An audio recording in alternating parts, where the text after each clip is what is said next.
Welcome to the fields here at Southern Virginia University for the game between Virginia Wesleyan and Southern Virginia. Virginia Wesleyan comes in at 0-1-1. Southern Virginia comes in at 1-1-0. It looks like a good night, not too hot. We have Coach Matt Graurock, the women's soccer coach, with us tonight. Welcome, Coach. Hey, thanks for having me. Oh, no problem. Thank you for being here. You'll lend a lot to our broadcast. Definitely. We as we go through, we'll have some comments by Coach Graurock that'll lend a nice insight to the game of soccer and how Coach Patino is trying to get his charges to play. We'll take a timeout just for a few seconds while they have the national anthem.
And welcome back. If you'll notice, we have a brand new score clock, big enough that you can see. Is a new thing, isn't it, Coach Graurock? It's pretty amazing to see that, especially considering past 5 years or so we've had to make do with the referees and things like that, and keeping it in our minds. So it's. Oh, you can even go back to your playing days. Yeah. We haven't had anything that's been that magnificent. Well, I think if you ask any alumni if they would envision a day like this, I think they'd probably laugh at you and say you're definitely not well in the head. So this is pretty amazing, pretty impressive, and so it's an exciting day, that's for sure. Well, it has arrived finally. It's been a long journey, and we're looking forward to more things to come. Little by little, yeah. We'll go through the starting lineups now for Virginia Wesleyan. I'm sorry. The goalkeeper will be Connor Kirkham. Number 2 is Tyler Ovostrowski. Number 6, Alex Castilli. Number 8, Travis Walke. Number 11, Brandon St. Amour. Number 12, Tanner Martin. Number 19, Joshua Kemp. Number 20, Bennett Wiley. Number 22, Brian Lee. Number 23, Chris Cook. And number 31, Robert Holsches. And I'm sure I've murdered some names, so they'll have to just try to forgive me. Now for the Knights, we have number 7, Carlos Munoz. Number 9, Eric Gutierrez. Number 10, Josh Smith. Number 11, Carter Woods. Number 14, Brahima Mulbah. And I just like saying Brahima. Just call him Bra. That's what everybody else does. All right. Number 15, Colin Flynn. Number 16, Court Cox. Number 18, Jose Rivera Cruz. Number 19, Anthony Skeeters. Number 20, Dallin Brand. And number 24, Cabot Arney. Well, Coach, what are some of the keys for Southern Virginia tonight?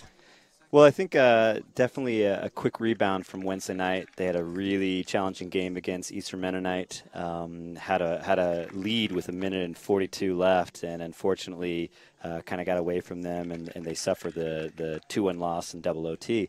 So I think for them, the first thing is going to have to be a short-term memory loss. They can't remember or dwell too much on what happened Wednesday. Get back in their style of play and be able to establish a good possession game. I think they're going to have to be very careful of the physicality of Virginia Wesleyan. They played them last year and had a very challenging game, so certainly it's going to be a situation where they're going to have to rise to the physicality and hopefully maintain that possession and then be able to put themselves in positions where they can get goals or shots on goals. So I'm excited to see what they can do. I think they've definitely stepped up from last year and probably one of the strongest teams they've had in a number of years. So excited to see what they can do against an ODAC team in Virginia Wesleyan that has already played 2 top 25 teams. So certainly a good challenge for the Knights tonight.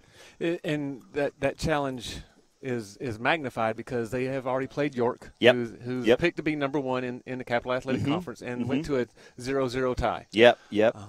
So this will be a great proving ground for the Knights to maybe a jumping off point for their conference coming up. Definitely, to see where they're at. Definitely, I think the other game that's upcoming for Virginia Wesleyan this weekend is they play Christopher Newport on Sunday.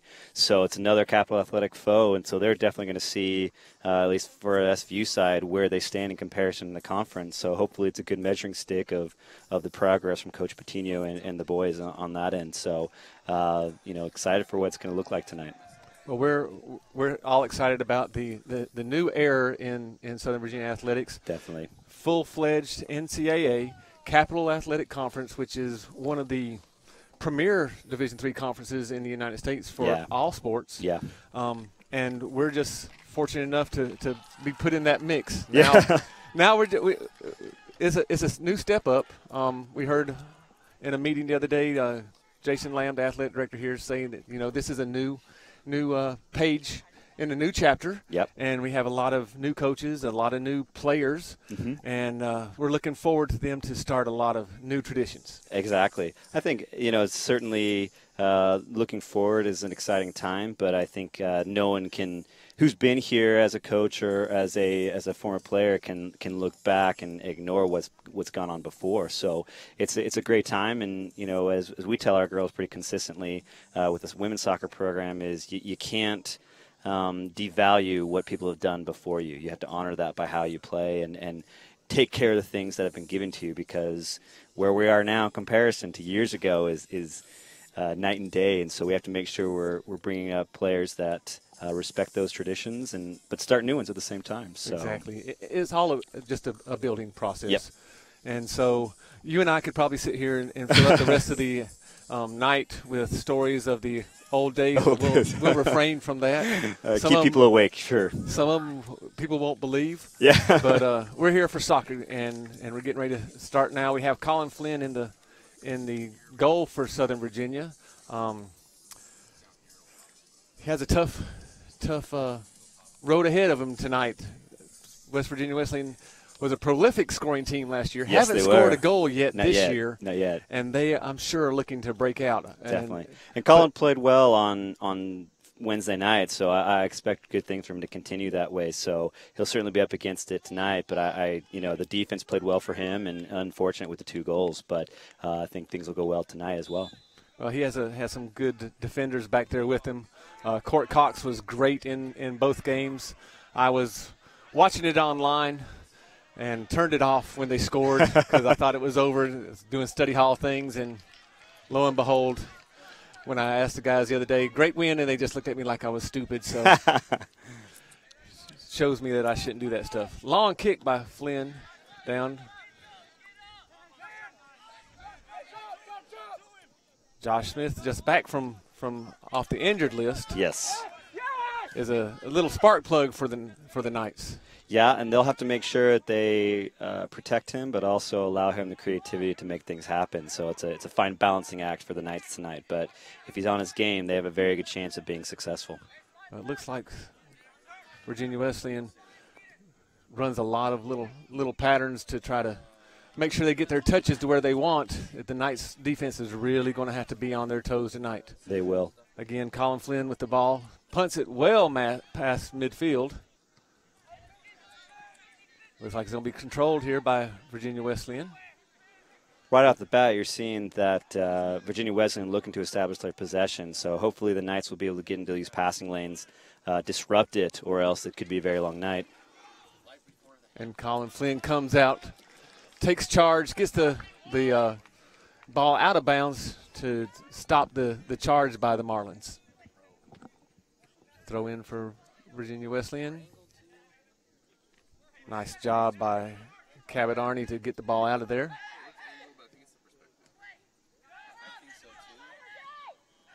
And it looks like the Knights might be just half a step slow tonight. Maybe that overtime against Eastern Mennonite has sapped some of their legs. They're going to have to find that energy back again.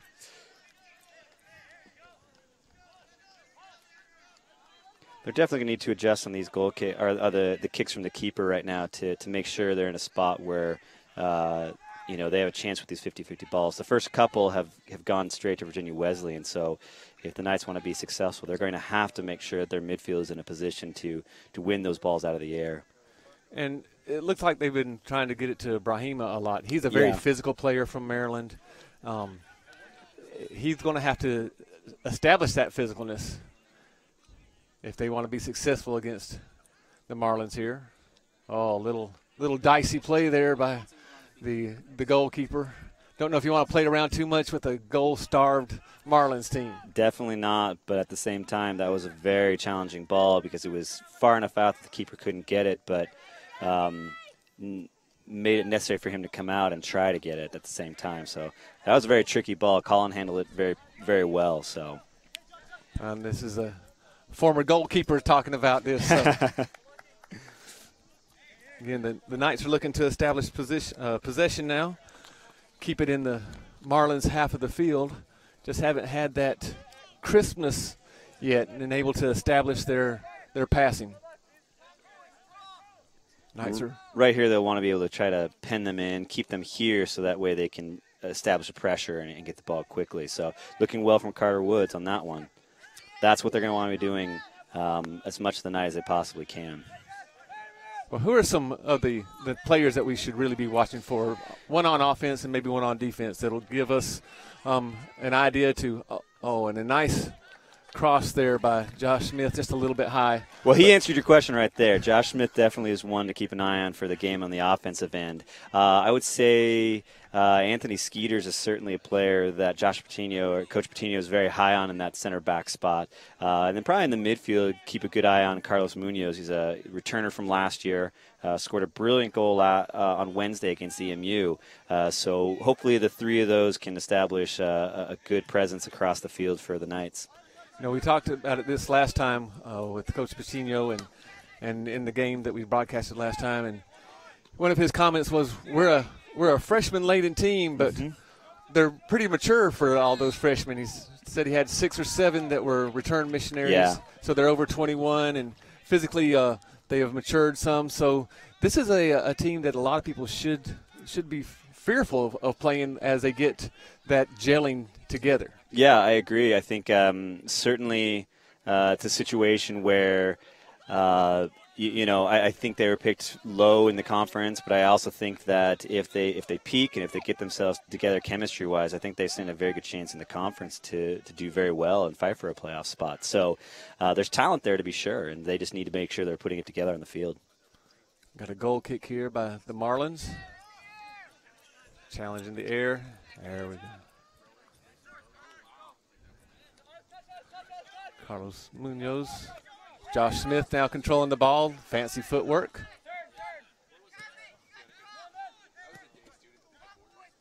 Yeah, the key for Josh tonight will be to make sure that he's playing simple balls into space for teammates to run onto, not get too fancy so that way he doesn't lose the ball in possession.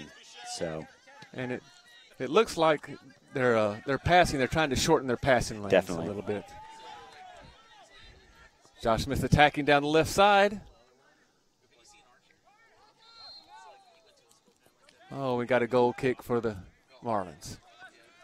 Well, the good news is in the last 5 minutes, Coach, the ball has been in the Marlins' end. We've had a couple good runs toward the goal. Looks like the Knights have kind of got their feet back underneath them and got that second wind, and hopefully it lasts for the rest of the half. Yeah, it's very hard those first 5 minutes. Sometimes you got to establish yourself, but sometimes you can just jump out too quickly, and it looks like Virginia Wesleyan did that, and the Knights have settled now and got themselves into good positions to do something. So hopefully they will, good opportunity right here for sure. Long ball down to Carter Woods. Back over to the corner and out for a goal kick. Oh, looks like a throw-in, looks like. Oh, is it a throw-in now? Yep. First he was pointing toward the goalkeeper. We got fooled last game that we did. We didn't see the flag go up for the second goal that was not allowed because they called offsides, and all of a sudden there it was. So a throw-in for the Marlins. Looks like the Knights are trying to pin them in like you had suggested. Anthony Skeeter's back to cut it off. Back to Court Cox now, who has kind of anchored that defensive line back in the back. Yeah, he's a second-year player. Got a lot of experience last year, so certainly the Knights will be looking to him to provide that stability in the back, and he's done well. He's done well. Well, what would you say that the major strength of the Knights are? Having seen them, I think they've got a lot of creative flair. Josh Smith brings a lot to the table. They've got some very good players offensively who can do some things. A couple transfers. Eric Gutierrez is a player for a transfer from BYU who brings a lot of skill set to the team. I think their goalkeeper positions are actually very strong as well. Colin Flynn didn't start the first game. That was Efren Gutierrez, who was the CAC Defensive Player of the Week for his performance against Ferrum. So goalkeeper is definitely an area that they have strength in. The challenge being, of course, though, you can only play one goalkeeper at a time. So, but I think it's a deep team where the levels are consistent across the board. So that's something good for Coach Patino to work with. And speaking of Efren Gutierrez, he's nursing a bad ankle now. Yep. Sprained it in the second half of the Ferrum game. Stayed in, gutted it out, got the shutout. But I think this is good that Coach Patino is able to rest him even more than normal because of the depth at goalkeeper. Mm-hmm. And I think, again, Coach Patino learning about what it's like at the college level, especially the D3 level, and getting understanding that building towards that conference play. It's a very challenging conference, so it's good to have your freshmen getting that experience. It's good to have lots of players understanding what it's like and know that they're going to be very challenged at that conference level. Well, the Knights are trying to clear the ball from their end of the field, and it is cleared out, but right to a Virginia Wesleyan player. Number 23 for Virginia Wesleyan, Chris Cook, goes in, and we have our first foul of the game. It'll be interesting to see now with the sun in Colin's face how they handle this. In about 20 minutes, it won't be an issue, but right now, certainly it's going to be a challenge for Colin. Now, Coach, we've noticed a trend in soccer over the past 2 or 3 years, maybe even more, so you can correct me. But it used to be that the wall was at least 5, 6, maybe even 7 players, and now we're getting down to as low as a 2-player wall. Mm-hmm. Can you explain and give some insight on why that trend is happening? It kind of depends on where they're at in the field, for one thing, but there's also a school of thought that talks about the keeper wants to be able to have great save by Colin there. Great Nice save. save. And then it goes to, the school of thought that the goalkeeper wants to have a clear sight line when it comes to shots. So too many people in a wall can prevent that sight line, can be adverse to him trying to make saves. So a lot of times it kind of just varies and depends upon coaching preferences as well as goalkeepers and what they're comfortable with. We just had a nice run by Carter Woods. Just couldn't get the ball across to Brahima.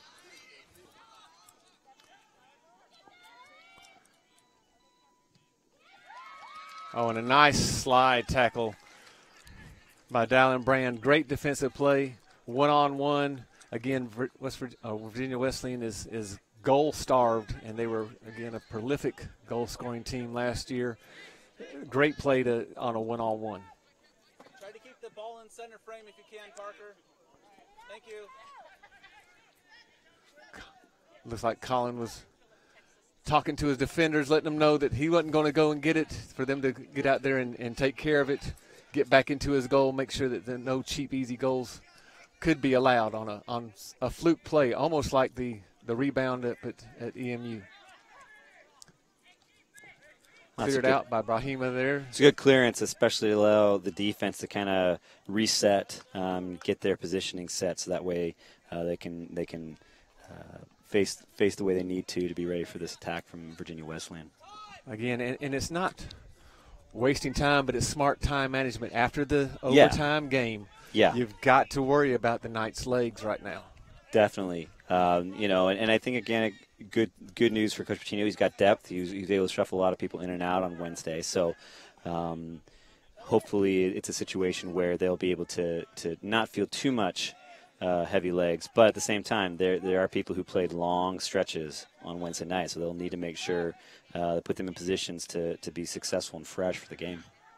Well, nice service into the middle of the field by Brahima, looking for Carter Woods. Picked up by Virginia Wesleyan's goalkeeper, Connor Kirkham. And again, the depth that you're speaking of is something that the Knights always haven't had. When Colin gets out there, gets a foot on the ball, we can hear some of the Virginia Wesleyan fans calling for a card. Number 19, Joshua Kemp, going down the It was field. very dangerous on that one. That could have gone against the Knights. I think Colin timed it pretty well, but it easily could have gone against him. So that was one of those darned if you do and darned if you don't, yeah, right? Definitely. A 50-50. And, it's one he has to come out for. Yeah, it's one he has to come out for. And again, worked out well in the end, but it's always dicey at that point. And we can see Colin back there talking to his backline defense. And good goalkeepers will have great conversations with their defense, won't they? They should. Yeah, one of the things we're consistently telling our keepers is that they have to be the ones controlling their back line. So they have to be giving those instructions because they see everything. And if our players aren't hearing from our goalkeeper, that means there can be breakdowns anywhere on the field. So, yeah, we want our keepers consistently talking and being very vocal. Virginia Wesleyan with a quick goal, corner kick. Knights look to clear it out. Little miscommunication there by the defense, and luckily it didn't affect them too badly. Nice hitter out. Got a little pushing and shoving, grabbing, and it looks like number...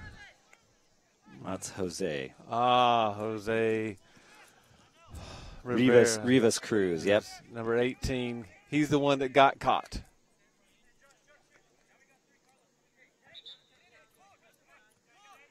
And he's asking to come out. This might be one of the effects from the other night. I know he was coming. He had a few knocks and bruises, so it was definitely health was an issue for him tonight that I know that Coach Patino had been talking about. So looks like Hiram Butler has replaced Jose.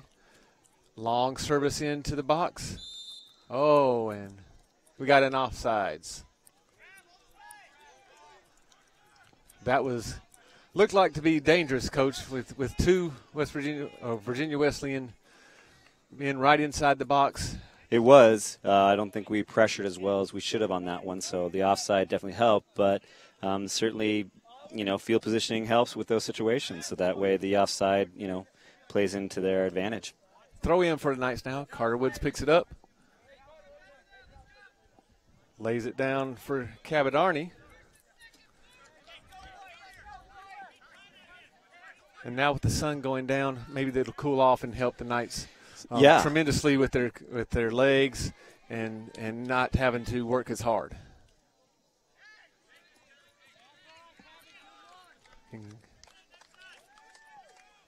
Cabot hits the ball just a little bit behind the goal that time.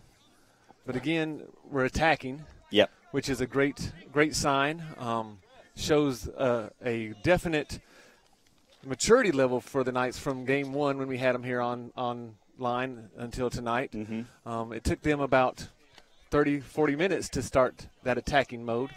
So this is great for the Knights to have that attacking mode and keeping Virginia Wesleyan off the scoreboard. Yeah, and I think it's a great sign for the program in the sense that they're going up against one of the ODAC's best, and in general they're handling it very well. They're fighting, they're battling, And, they're definitely not overmatched in any way. So that's a good sign for them. Chris Cook with the ball going down the near side, crosses it, and Colin gets his hands up. Cleared out by Cabot Arney. Virginia Wesleyan still hangs on to the ball. Oh, and that was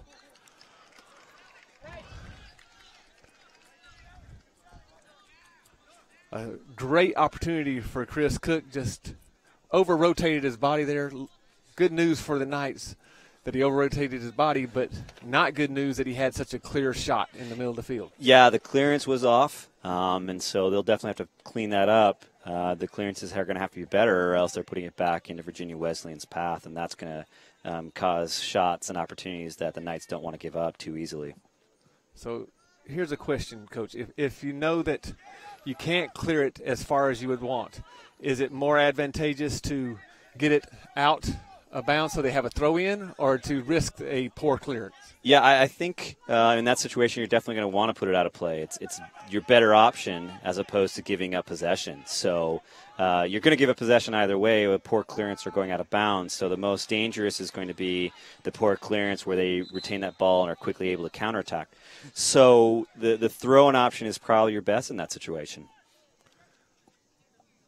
Well, the Knights are still fighting for possession now. Dallin Brand tries to clear it out, but again, right to a Virginia Wesleyan player. And one of the players that was so instrumental in attacking Ferrum, Brahima Mulabah, hasn't really been in the game.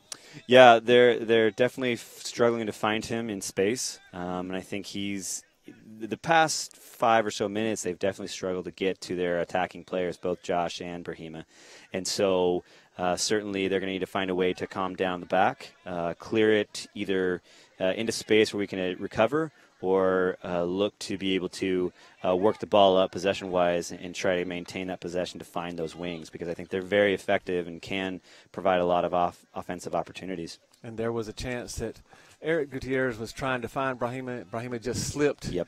Could have been a great opportunity for the Knights, but, again, we got to be able to take care of those opportunities and instances when they happen. Yep, they're not quite as crisp as I think Coach Patino would like them to be.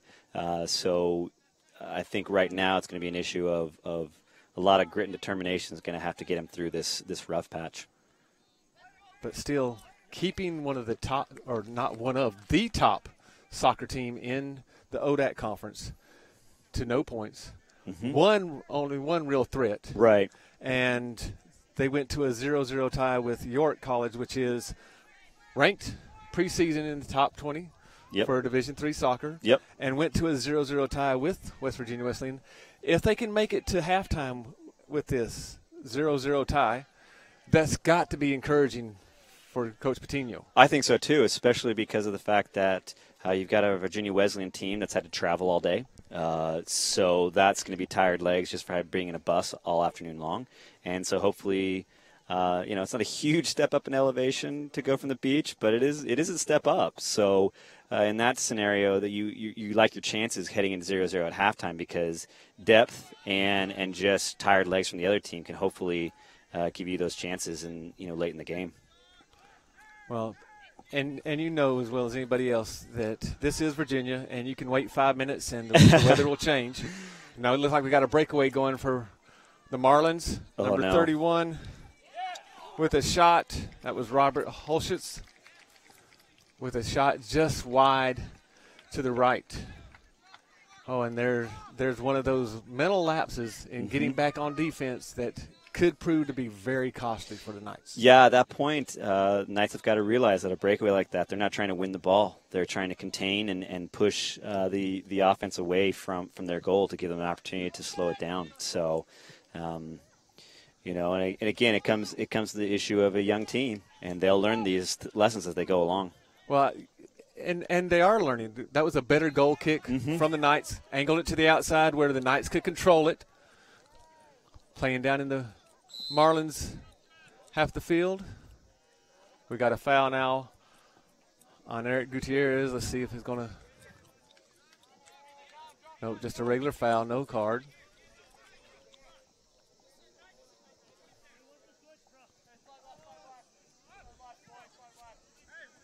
The The goalkeeper, Connor Kirkham, is going to take the kick.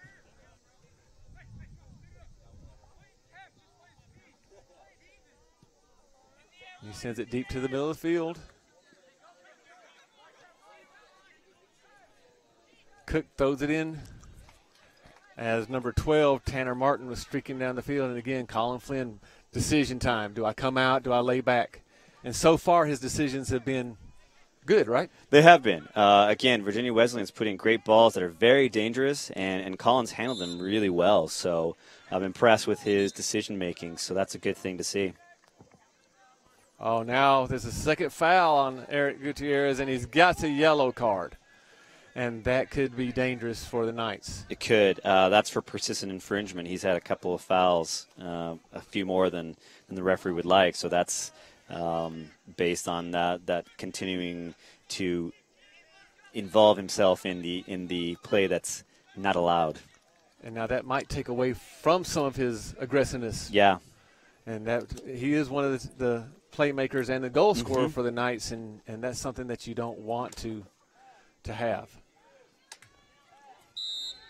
Signal for the play to begin again. And that kick was way wide to the left. Looks like they were trying to get it into Chris Cook again and just sailed over his head. A little bit of miscommunication on that part.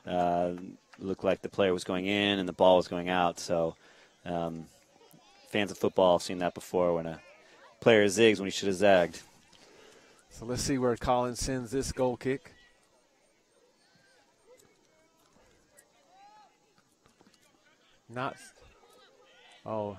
Court Cox. Nice. Getting it back to Cabot Arney. And there's one of those decisions, a freshman decision. Should it gone out or keep it in because of a bad angle at it? Yeah, it's a situation where a player is unfamiliar with the college game and realizing they have to play faster and check to the ball a whole lot quicker than maybe what they're used to. So, a player who's thinking to himself, I could do this when I was back home, and all of a sudden now the realization that, no, you can't do that here. It's a whole lot faster and it's a whole lot more aggressive, and players have to step up and make decisions quicker and make movements faster. Now it looks like the Marlins are spreading the Knights out even further, switching sides of the field, trying to get that defense to become like a sieve, right? That's the goal of it. Best way to describe it. You get a defense chasing back and forth, and there's holes that start to open up. Passing lanes start to open up, and then they have those opportunities for shots. Oh, and Court Cox again, nice little slide tackle there. Colin Flynn gets out to get the ball. And again, almost a 2-on-1 situation there. The Knights have really got to maintain focus. And we're really not worried too much about physical skill, right? It's learning the college game, as you've been alluding to over and over and over again. It's learning the college game. There's bigger, faster, stronger, and that the game can change in an instant. Yeah, and I think that's, again, the dangers for such a young team is you're having to learn on the job, so to speak. And so, it's just a maturing process they have to go through to get to the point where they understand what's expected and how to play and how to be successful at this level. And there you had a returner, Court Cox. Instead of just trying to get the ball back down the field, got it out of play so they could set up their defense again. And recover, and that's a smart play by Court. Smart play. It seems like when the Marlins get the ball down in this end of the field in their offensive end, it stays a little bit longer than when the Knights get it in their offensive end.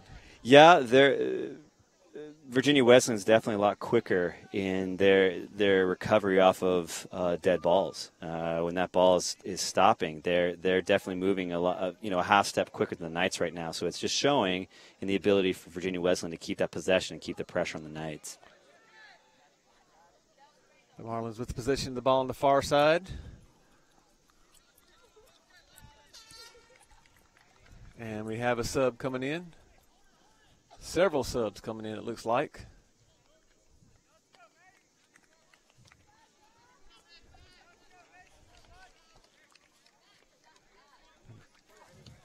Number 22, Mason Brown, is coming in for Brahima Maloba. And we have number 25, Austin Van Ville in, number 18. Devin Dreyer in. And I didn't get the third sub. So hopefully he can does get his name as we get into the rest of the half here.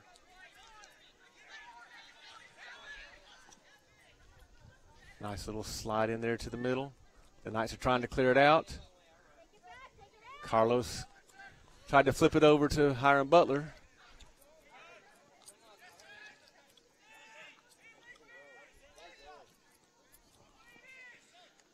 And for fans at home, Hiram Butler's probably got one of the most distinctive mustaches on campus. So, and pair of shoes. Indeed. So if anybody's having trouble figuring out who Hiram Butler is, the mustached one it is. And the fluorescent, should we say fuchsia or pink? I can't even describe what color that might possibly be. And we have he's standing right next to some fluorescent yellow shoes, so those two players will be seen throughout the night. And we'll clear it out. And we have another sub coming in. And Hiram Butler's going out. And we got number 25, Cole Honeycutt, coming in.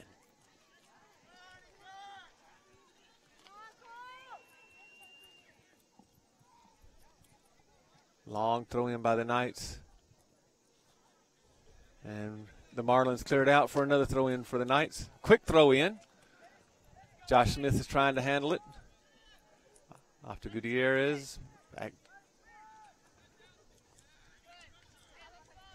And the passing just doesn't seem to be as crisp as it should be. It's not. It's definitely a little labored, a little slow. And Virginia Wesleyan's putting a right amount of pressure to disrupt the passing rhythm for the Knights. And so, again, maybe tired legs from Wednesday, but certainly you can't take away from the fact that Virginia Wesleyan is playing a good game to throw off tempo for the Knights. Oh, there's no doubt that they are a great team. Yeah. And being able to play together for as long as they have has to be an advantage for them, something that the Knights don't have yet that is working forward. Right. It is an issue that the Knights are going to have to deal with because of the fact that that experience of understanding what your teammate's going to do, the moves your teammate's going to make, and figuring out, kind of the nonverbal, communication that they're giving to their teammates, that helps. And a team like the Knights right now is definitely trying to figure out what each other can do.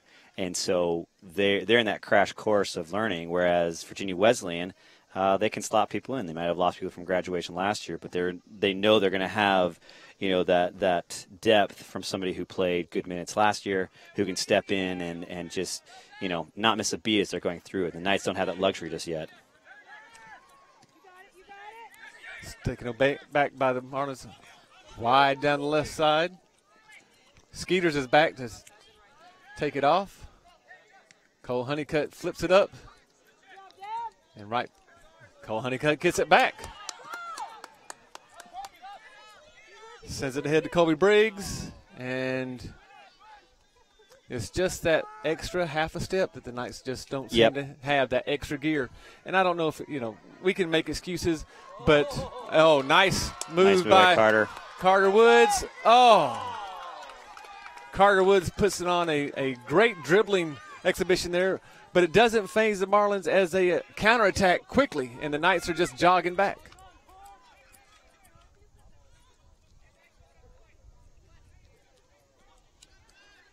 Dallin Brand wins the ball on the far side. Tries to get it to Carter Woods again. Taken away by the Marlins and settled down. And the Marlins are just outstanding at setting up triangles for their passing. They really are. They really set up those triangles well. They move off the ball. They're certainly right now winning that midfield battle.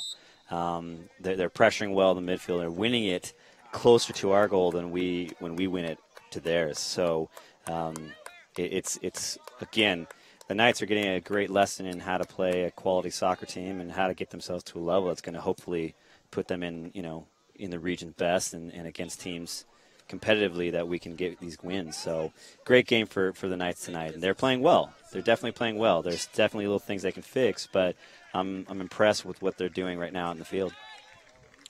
And that depth that you were talking about with the Marlins, that they can just put in piece after piece after piece. It's Right. evident here with 3 new players coming in. We have number 3, Alex Surprise, number 15, Dalton Abbott, and number 14, Blake Eichelman. The Knights need to clear the ball out. Skeeters is trying.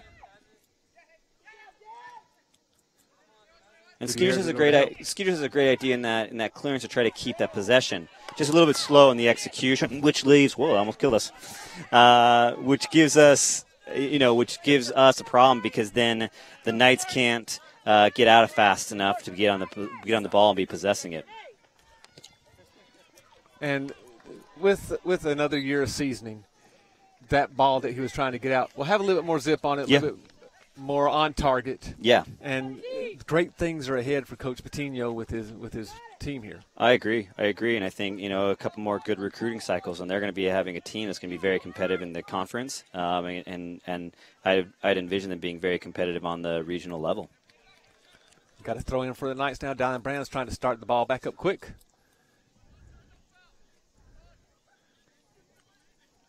Taken away by the Marlins.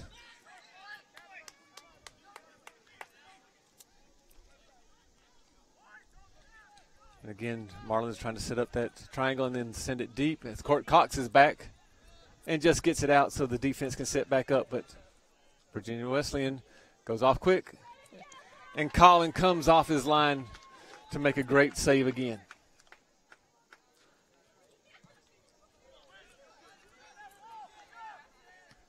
Long kick down. And Coach, I don't know the correct terms and stuff, but it doesn't look like it's a great decision to send it into one of your own players surrounded by 3 of the opponent's players. Yeah, on this, Colin and I think the Knights in general are going to have to get to a point where their clearances are going to be in a space where they have an advantage, and give them an opportunity to be able to be successful, in those 50-50 balls. And right now they're just kind of putting it up, and they don't have the numerical advantage to give them an opportunity to be successful. And so holding it a second longer, putting it out wide, maybe not so direct, might allow them an opportunity to win that ball a little bit more often.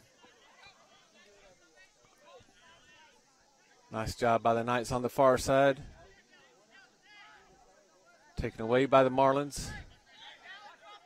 But again, there's just stretches of times that the Knights look like they are putting it all together, and then there's a few moments of just lapse of judgment. There's a bad lapse of judgment right there as number 3, Alex Surprise, got behind Court Cox. Court looks like he just took his eyes off his man and was ball watching. And as the ball was served, surprised him. Yep, and I think it just goes back to that maturing process and figuring out who they are and figuring out what it takes to be successful at the collegiate level. Long throw in. Knights need to clear it out.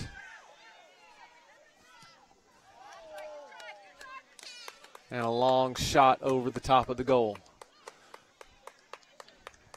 So, Coach, maybe you can explain something for some of our novice soccer players and watchers such as myself.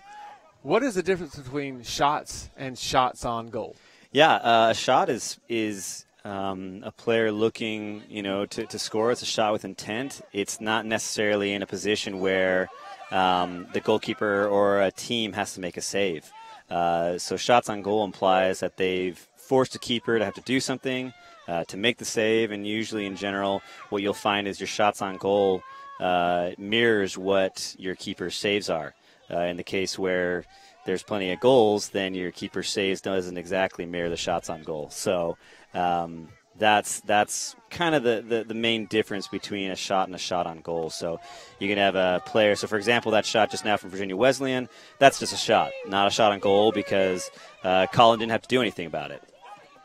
Surprise is trying to go down the field again, this time on the near side, but cut off by Skeeters. Court Cox is there to take the ball away, out to Munoz. who tries to switch fields, but number 22, Brian Lee, swoops in.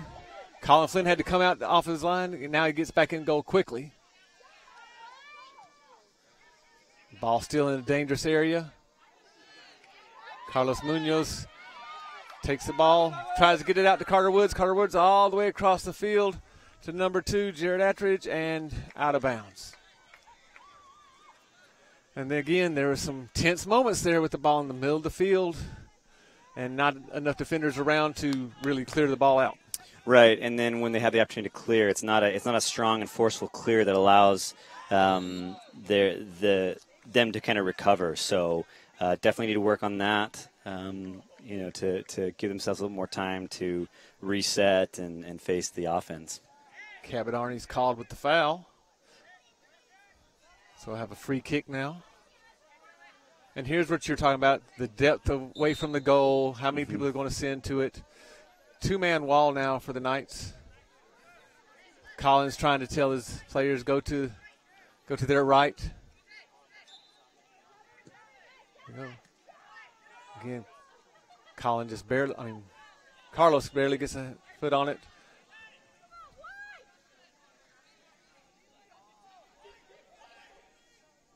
Dangerous times now over in the corner, far corner for the Knights.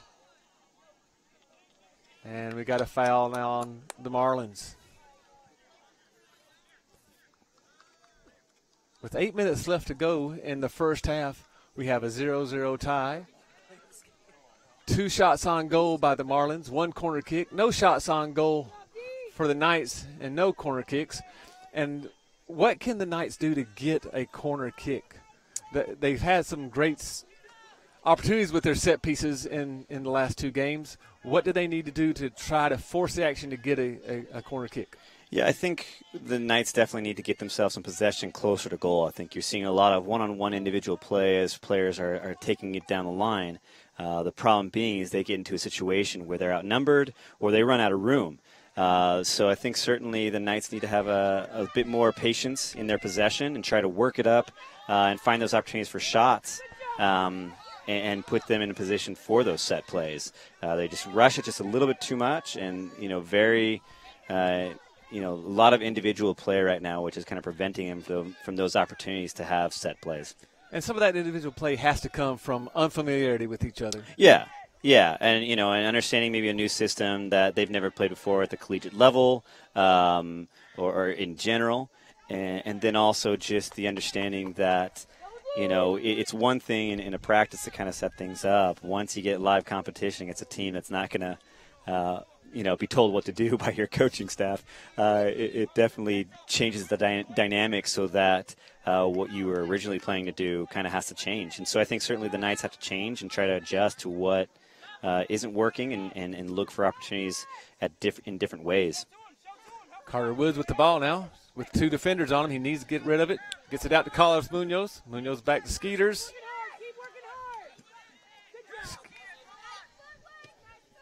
Oh, nice service, but a little bit too far for number 25, Cole Honeycutt, and you can see some of the frustration starting to come out on the Knights. Well, and I think another thing that comes with a brand new team is the challenge of, they haven't learned yet to trust each other. They haven't learned what each other is capable of and to feel that willingness to, hey, I'm going to trust you with this ball. I know I could do something, but you seem to have a better angle. So I think it's certainly, again, a growing process that the Knights are going through. You can see with Virginia Wesleyan, they trust each other, completely, and they'll make these passes and they'll make these runs, and they just know that it's going to be there. And the Knights just aren't there yet, and, you can see that difference in team dynamics and team chemistry. Well, the last 2 or 3 minutes, the Knights have been winning those 50-50 balls near the midfield, which is a great sign for them if they can carry that on for the next 5 minutes and 15 seconds in this first half and put it into the second half, too. It could bode well for the Knights. And a shot. Oh, great shot. Oh, good great effort. Shot there by Jared Attridge. And there's our first shot on goal, and it's probably the best shot on goal that's happened tonight. I would say for so. Either team. Yeah, that was a great shot. Put him in a position. He was able to turn and shoot and put a little more power into a corner, and that's a goal. So, but it's a good signal of intent for the Knights, heading forward from these last 5 minutes and heading into the second half. Now, we talk about in different sports that the first 5 minutes and last 5 minutes of the game are the most important. That's when you seem to have a letdown in your mental capacity and your decision making. As the Marlins get the ball in the middle, and a long shot there from the Marlins. And just as we were talking about trying to keep your decision making and mental capacities at a high level, looks like the Knights broke down there, couldn't get back after that shot on goal by Attridge. Yeah, so the Knights just have to be a little more aware of the speed of play the Virginia Wesleyan's going at, and realize that as soon as the Knights have lost the ball, the Marlins are going to be coming right at them as fast as they possibly can. So it's that's an adjustment that Coach Patino hopefully will be able to make at halftime, because if not, they're going to be again facing some heavy pressure for the last 45 minutes. Daniel Nelson checked in for the Knights as Dallin Brand went out. Long kick down the field. For the moment, won by the Knights. As Jared Attridge tries to go down the field. Looks like he's been held back. And we have a free kick here by the Knights. It'd be great if they could sneak a goal here at these last 3.5 minutes. A little bit against the run of play, but that's sometimes how soccer works, yeah. Huge boost for them if they could do it. So hopefully we had talked about what do they need to do to get these set plays. So here's an opportunity. So hopefully it works out the way they've set up.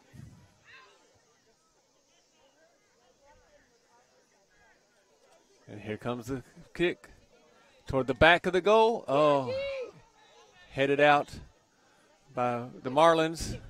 Surprise with the ball in the middle. Over to number 5, A.J. Papkos. And again, you see how fast Virginia Wesleyan was on that and counter. They're unfazed by things. Right, again, exactly. That experience, they're able to counterattack at a half a second notice. Right. And they just, this is trouble. Oh, this is trouble going down the right side. Papkos with the ball. Arnie tries to get back. Gutierrez clears it long out. Controlled by the Marlins.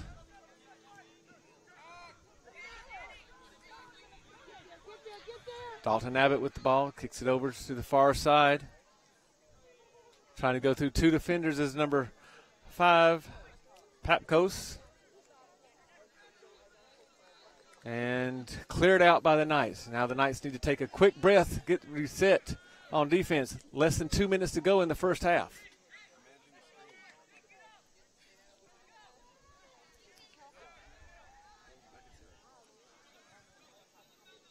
Carter Woods takes the ball away. Just a little bit too far of a touch for Gutierrez to hang on to. And Munoz clears the ball out to get it out of danger. The Marlins play the ball all the way back, reverse the field. Again, trying to stretch that Knight defense out. Yep. Here we have an attack going down the far side of the field. Court Cox is trying to get there. Just got to be careful now. We don't want to dive unnecessarily and give up a foul. And that's one thing that I've noticed that is very, very different from the international game. Is you don't see a lot of dives out here. In general, you don't. You see players play hard, and you see them try to play. In general, I think fairly. You don't see a lot of embellishment, we'll call it. And a part of it is if you get a good defense that is smart and doesn't feel a need to dive, then that definitely, prevents diving from your opponents. Well, with less than 30 seconds to go in the first half, it appears that the Knights may escape this unscathed. We got a corner kick from the far side for the Marlins now. Looks like we have a Knight down. Cramping could be a problem. It looks like it might be Cabot Arnie.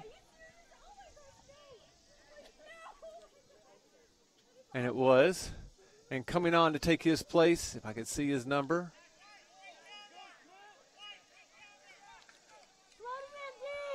is number 26, Jacob Smith. 13 seconds left to go. If they can clear this corner kick, they should be able to make it to halftime unscathed.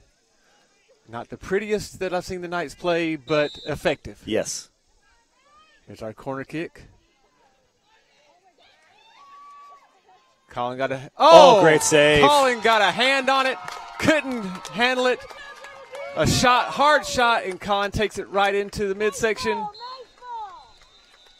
And they do escape unscathed, a 0-0 tie at halftime. Living dangerously, though. Living That's dangerously, for sure. living dangerously. But in the scorebook, it'll just go down as a save. No one will know how close that was. Yep. Well, Coach, we're here at halftime.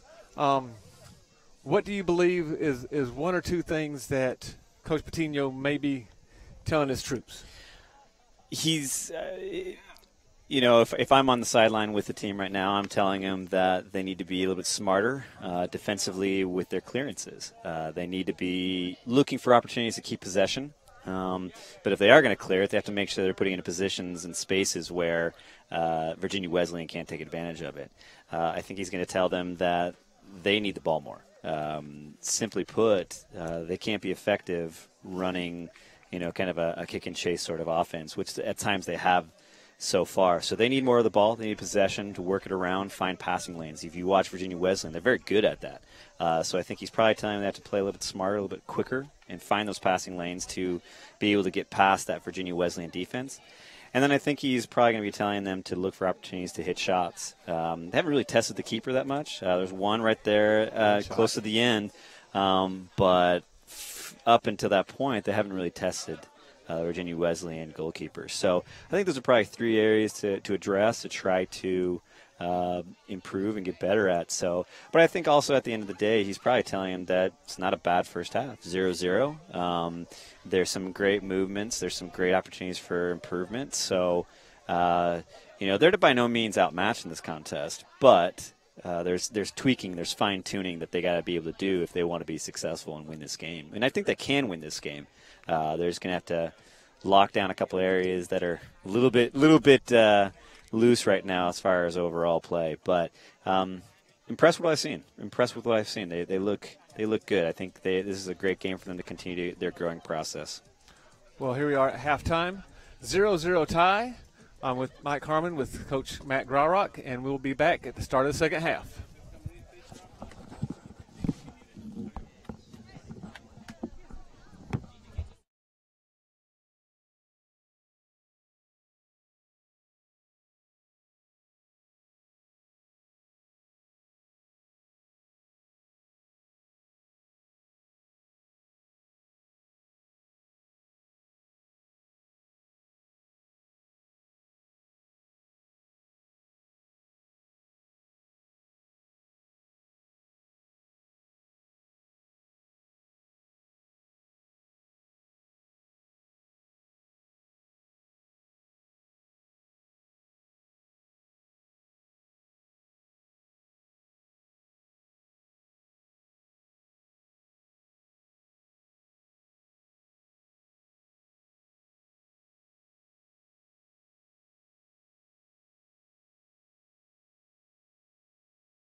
And here we are back getting ready to start the second half, 0-0. Great defensive struggle for the Knights in many senses. Yeah. Defensive struggles as far as not being able to stop Virginia Wesleyan as much as they want to for stretches of time. A few defensive lapses, but, you know, if you look at the score sheet tomorrow, you'd think it was a stellar game by both sides, and it has been a entertaining game. Yeah, definitely. I think, as we said earlier, SVU is not overmatched by any stretch of the imagination. So a couple tweaks here and there, and they can easily walk away with a win in this game. So, I think the defense is certainly, standing tall right now. So hopefully they can continue that progress and find themselves opportunities to get out of the back and get up front for a goal. So. And this has to be a great confidence builder for the Knights, knowing that Virginia Wesleyan tied York. Mm-hmm. York is picked to be first in the conference, and there's nowhere for the Knights to go but up. Yeah, and hopefully we can see them go up a little bit faster. I'm sure Coach Patino would love for them to catch on to things a little bit quicker, and we as fans would really love to see them catch on to things really quick and put a couple balls in the back of the net. Yeah, definitely. So we'll see what adjustments have been made this half, and hopefully we'll see those changes pretty quickly. Dallin Brand heads the ball out of harm's way. Again, Virginia Wesleyan comes out starting awful quick. Very fast, very fast. They're not letting the Knights breathe at all. They're right on top of them. So this is, I would imagine this is definitely not what Coach Patino wanted to see coming out of that halftime break. But again, this is how the Knights started the first half. Yeah. They found their footing, came back, made sure that, things started to settle down for them. They got into an attacking mode. But it has to be something that the Knights have to address in practices, correct, to get starting a little bit quicker than they have. Yeah, and I think the problem, from first half to, starting of a game to the starting of a second half is you've got a team that's established a rhythm and found areas to attack. So I think the problem is that first 5 minutes of this second half is very dangerous because of the fact that, Virginia Wesleyan has found themselves a rhythm. They've found themselves areas. They understand where the weaknesses and the Knights, lines are. And that's something that has to be corrected, or else, they may not be able to have the time to recover and get back into it quickly. The ball's in a dangerous spot with the Marlins taking a shot, deflected around. Colin Flynn is able to pick the ball up. And again, this is not what Coach Patino would want to see. With the depth that the Marlins have had, and they put so many team members in the first half, 3 and 3 and 3. Their starters seem to be very, very fresh. Right. Knights are controlling the ball. Short little triangle passes. Taken away by number 23, Chris Cook. Great play by Corby in passing lanes to stop that. So that's a good recovery. But you see the Knights are just a half second too slow on a couple of these passes, a couple of these movements, and Virginia Wesleyan's able to pressure really quickly. And it seems like they like this tempo to be very fast. Yeah. I think knowing that you've had a team that's just gone to double overtime, just 2 days before, I think you definitely want to be able to, push the pace and dictate, the tempo of the game. Long pass ahead by the Marlins, gets it into the box, and a shot stopped by Colin. Again, Colin's being tested early in the second half. You don't like that if you're Coach Patino. You wanted to be able to establish a presence and have that game, turn in your favor. So this definitely isn't something that he's going to want to be seeing, coming out of that break. So, again, a question as being a former goalkeeper. I know goalkeepers want to be in the game, but how much do you really like to have shot after shot after shot come at you?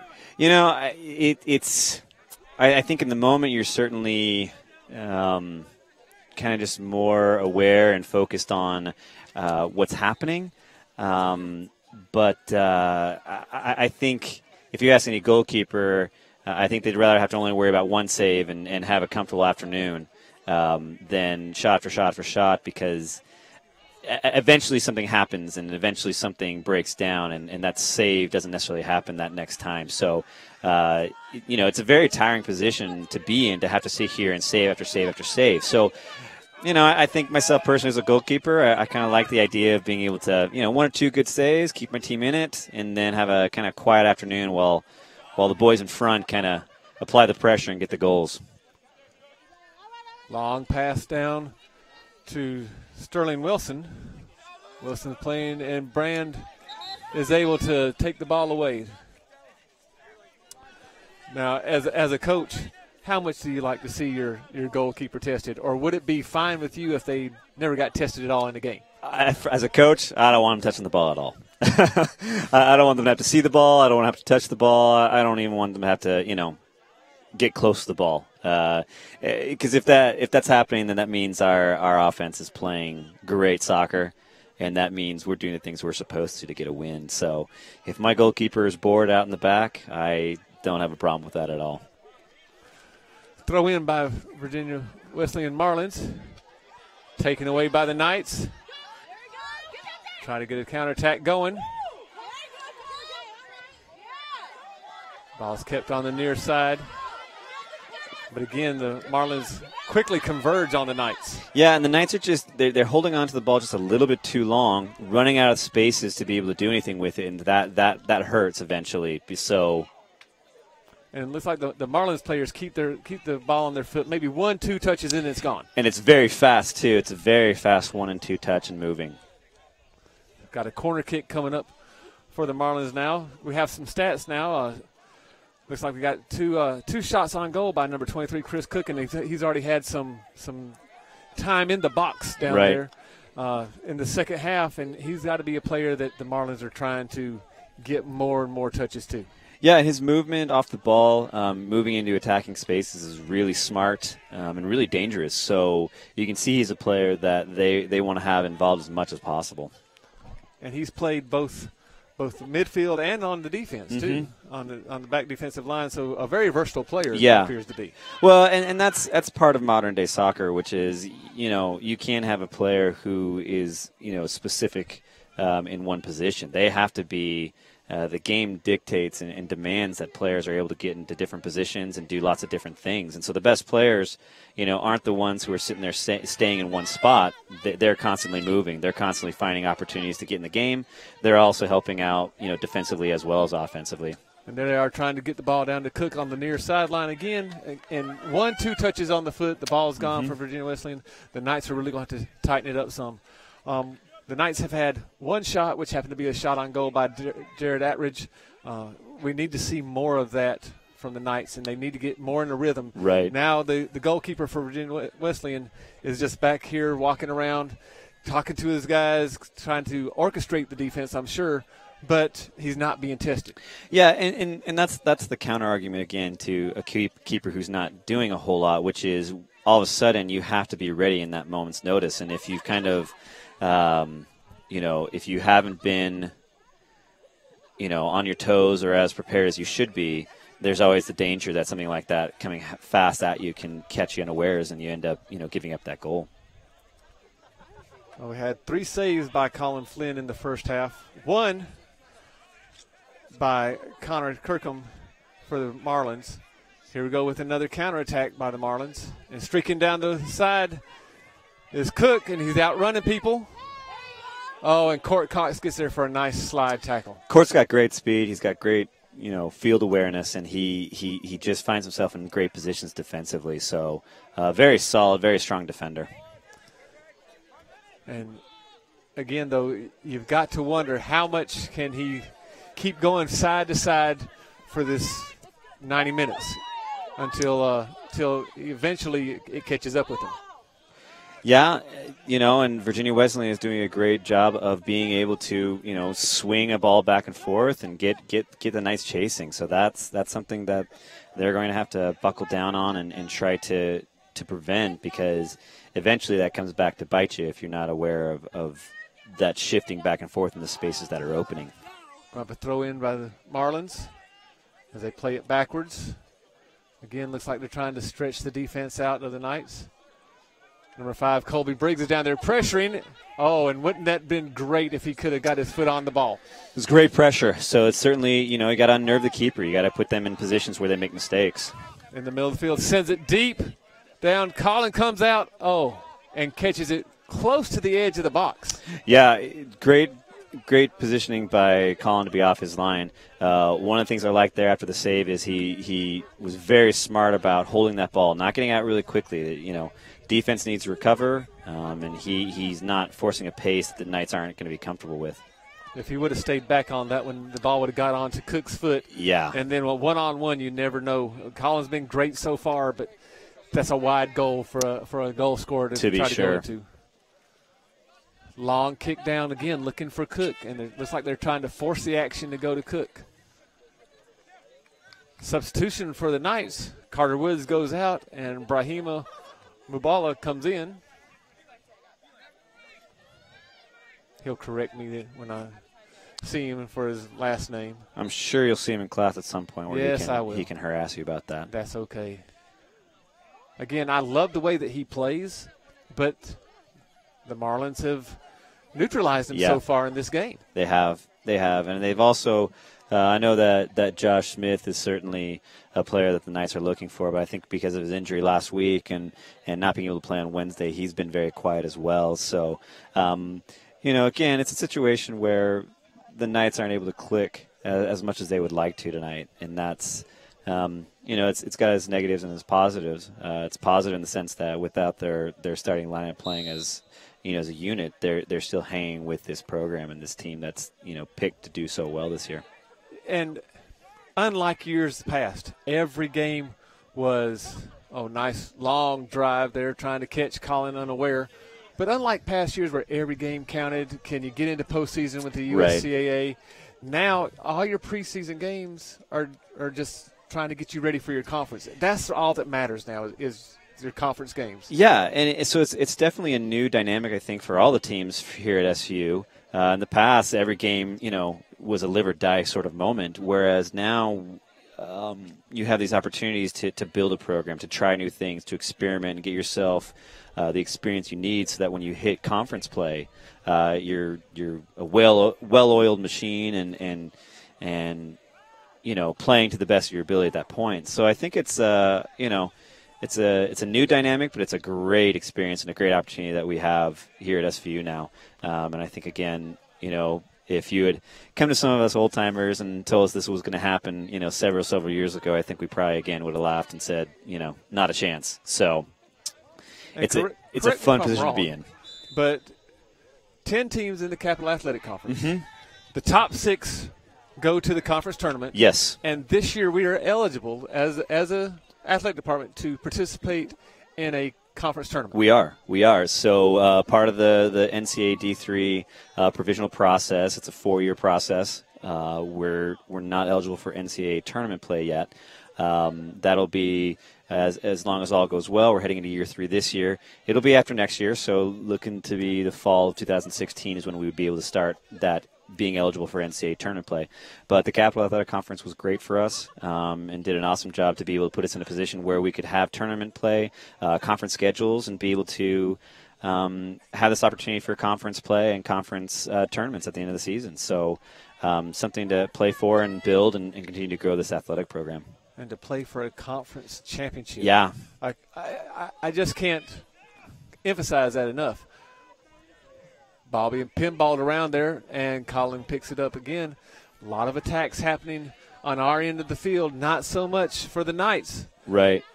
And I think what can happen with that is Virginia Wesleyan can't get complacent, and so an opportunity like this for a counterattack can definitely provide that option. Soccer's one of those crazy games where you can do everything right, you have every opportunity to win, and yet don't because one moment of a breakdown can prevent that game-winning goal or prevent that, game-winning stop. So, and as you're talking about Virginia Wesleyan, here again, a team that last year steamrolled a lot of people. Mm-hmm. Coming into this year, picked to be first in the ODAC, and haven't scored yet in now over 2.5 games. Yep. Long into the box. Oh.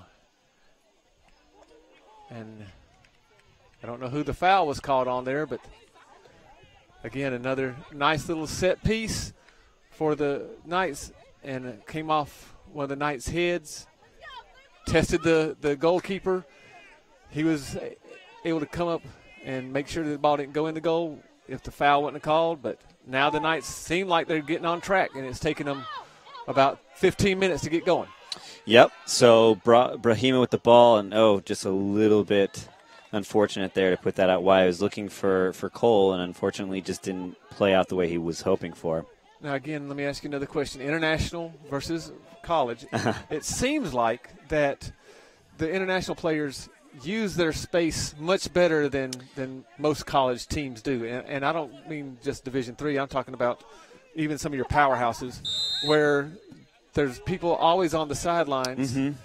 And when we're watching college games, they're 10, 15 feet away from the sidelines. Right. And again, it comes back to just that soccer education, that soccer background. You get these kids where some of these internationals who are kids these age, they're already playing at a professional level. They're playing at, in multimillionaires.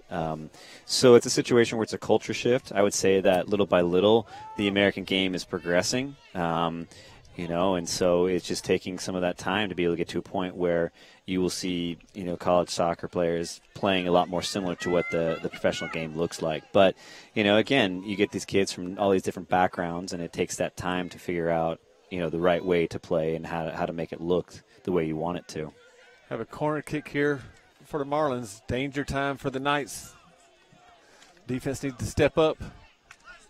Off of Carlos Munoz's foot. And Colin Flynn is able to corral it and land on it. Oh. Living dangerously, they are.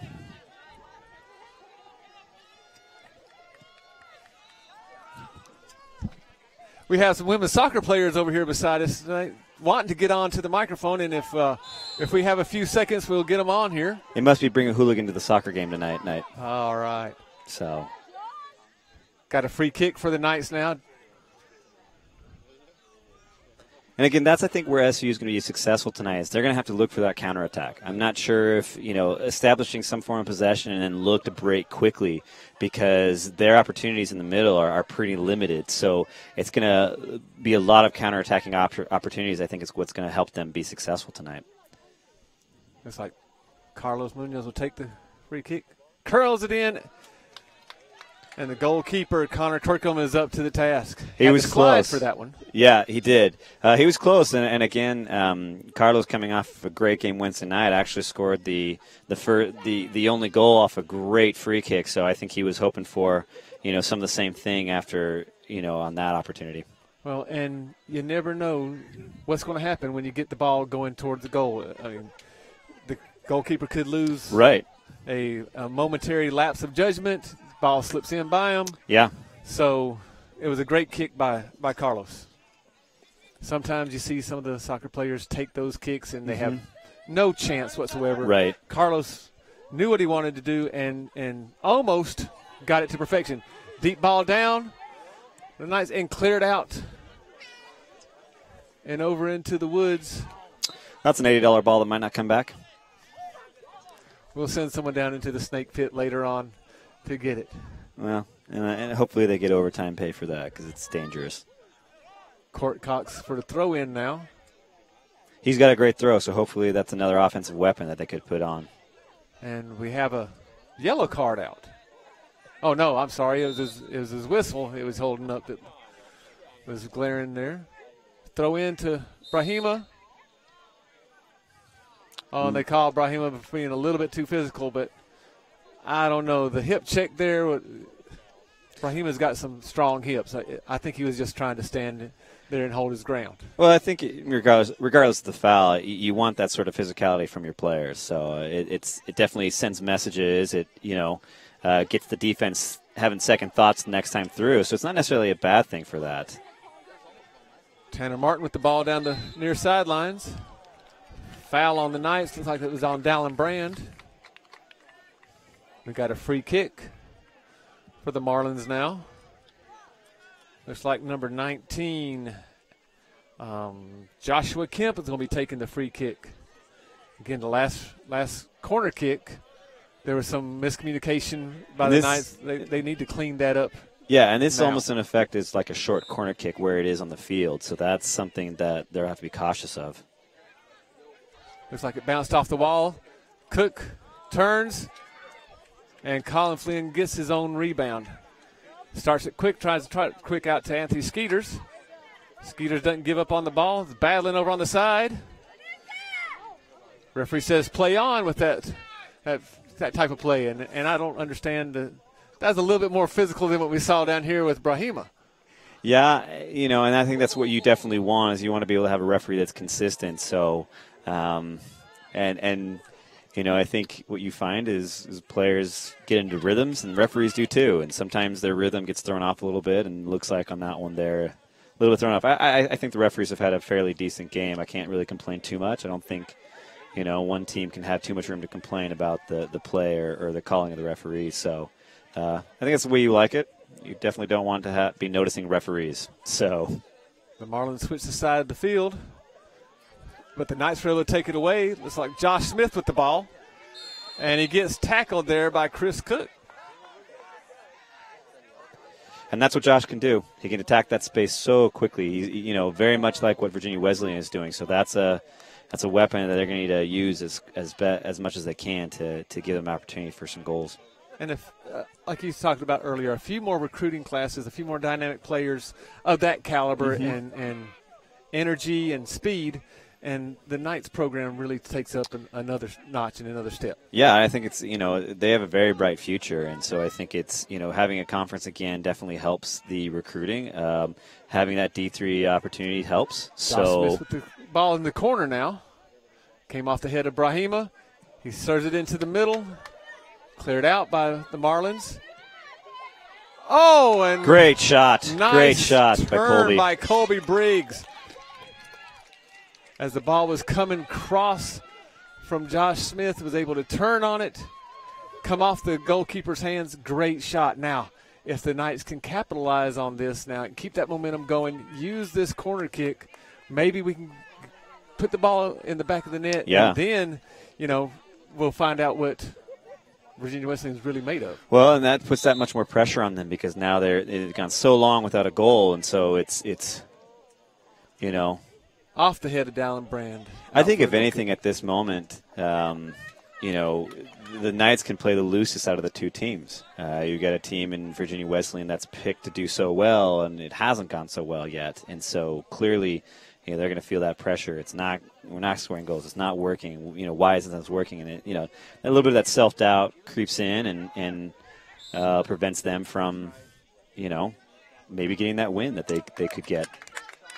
No, and again, Coach Patino, I know he wants to win. I know he's frustrated in certain areas of the game that he's watching them, but also he has to be impressed with the way that the kids are playing. Yeah. I don't think anybody can be. I think it's a disappointment in things not being executed the way, but I think you could be pleased in the fight and certainly the potential that's there for the program. And again, when you're playing against a team that's as experienced and a veteran team as the Marlins, and you're making these freshman mistakes, but you're still there with them. Yep. As the season gets longer and you get more into the conference play, and those mistakes get ironed out, I can see great things for the Knights. I agree, and so it's a very bright future, I think, for this program. Looks like Mr. Anthony Skeeters gets called for a little bit of a pushing foul there. The Marlins are back to attacking their offensive end of the field. Dallin Brand clears it out. Cole Honeycutt going down the sideline. Again, there might have been a little bit of a freshman moment again, going into two defenders instead of looking to make the pass across to the middle of the field. Yeah, just trying to do a little bit too much, too many touches, and not finding, the better option, which, was, a passing or at that moment trying to, do something more than what ended up being done. Oh, a shot by number 19, Joshua Kemp, but Collins able to deflect it down enough and then run out and catch it before any more damage can happen. On the counterattack here. And we're going to have a foul called on Cole Honeycutt. And it looks like the Marlins starting the ball fast again. They're trying to pick that tempo up. Bad pass. Colby was able to take it away, but couldn't control it. And that goes back again to what we were saying. They get a little bit complacent. They, do what they've been doing, and all of a sudden the Knights can capitalize on that. You get a team that's under pressure, a team that's, certainly, coming off of a big win against the Knights last year, was probably expecting to just come in here and kind of steamroll the Knights. So, again, there's opportunities for the Knights to capitalize. They just need to see a little bit better and be a little bit more calm when they have that ball. And no foul called there. Play on. But Colby Briggs has seemed to bring an energy to the Knights, especially putting pressure down on the Marlins as they're trying to clear the ball out. Yeah, Colby Briggs out of he's out of Chesapeake, so he's, in the neck of the woods of Virginia Wesleyan. So, trying to maybe show up the hometown team. Chris Cook with the hard shot. Colin Flynn's able to stop it and start a fast counterattack, maybe too fast. As the Marlins get to control the ball again.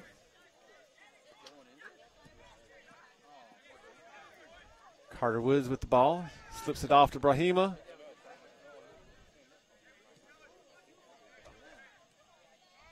Again, just looks like about a half a step off on some of their passes. I did like how over the past couple minutes the midfield for the Knights was doing a lot better pressure, doing a lot better job of pressuring and putting Virginia Wesleyan's midfield, in some difficult circumstances and preventing them from doing and playing the way they've been wanting to.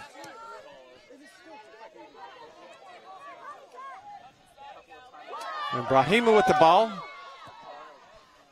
And just cranks one about 30, 40 feet wide to the left. A little bit too ambitious on that one. That's when we're talking about Carlos Munoz, that set, that free kick. That was a great kick. Yeah. Not so great by Brahima there. A little bit anxious, maybe a little bit rushed. Yeah. Could have got a little bit more toward the goal, or maybe passed it off and got it back as he was going down the middle of the field. But again, you talked about learning each other, knowing how to play with each other. That'll come as we get further into the season. Yep. Off of Carter Wood's head on the far side.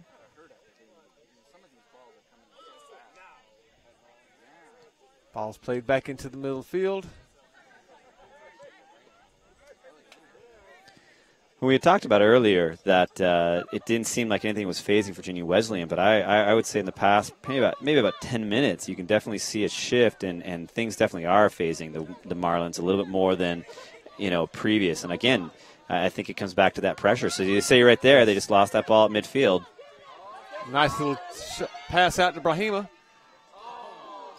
Strong leg again. This time closer to the goal. A lot closer. But not really testing the goalkeeper that much. Nope. But I mean, I think it's definitely again, you don't complain about those if you're Coach Patino. That's them. That's the Knights putting that pressure on and trying to get that score. So you don't complain about that. That's a good thing to keep doing. And your observation about the Marlins is 100% correct in my opinion. They look a little bit more hurried. Mm-hmm. They don't want to be the ones to maybe go 3 games without scoring a goal. Right. So maybe that hurriedness will cause them to make mistakes, just as that pass right there cleared out by the Marlins. So now, again, the Knights have a chance to set up, get a good throw in, maybe get another shot on goal. Yep.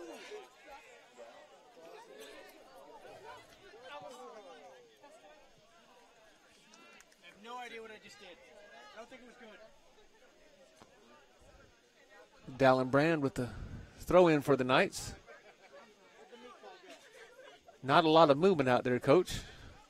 No, that's something that you don't want to see if you're Coach Patino. They're too static. They're not creating those opportunities for passes, and that prevents them from being effective offensively. So, something to work on next week to get them moving off of those free kicks and set plays, and to provide those offensive opportunities.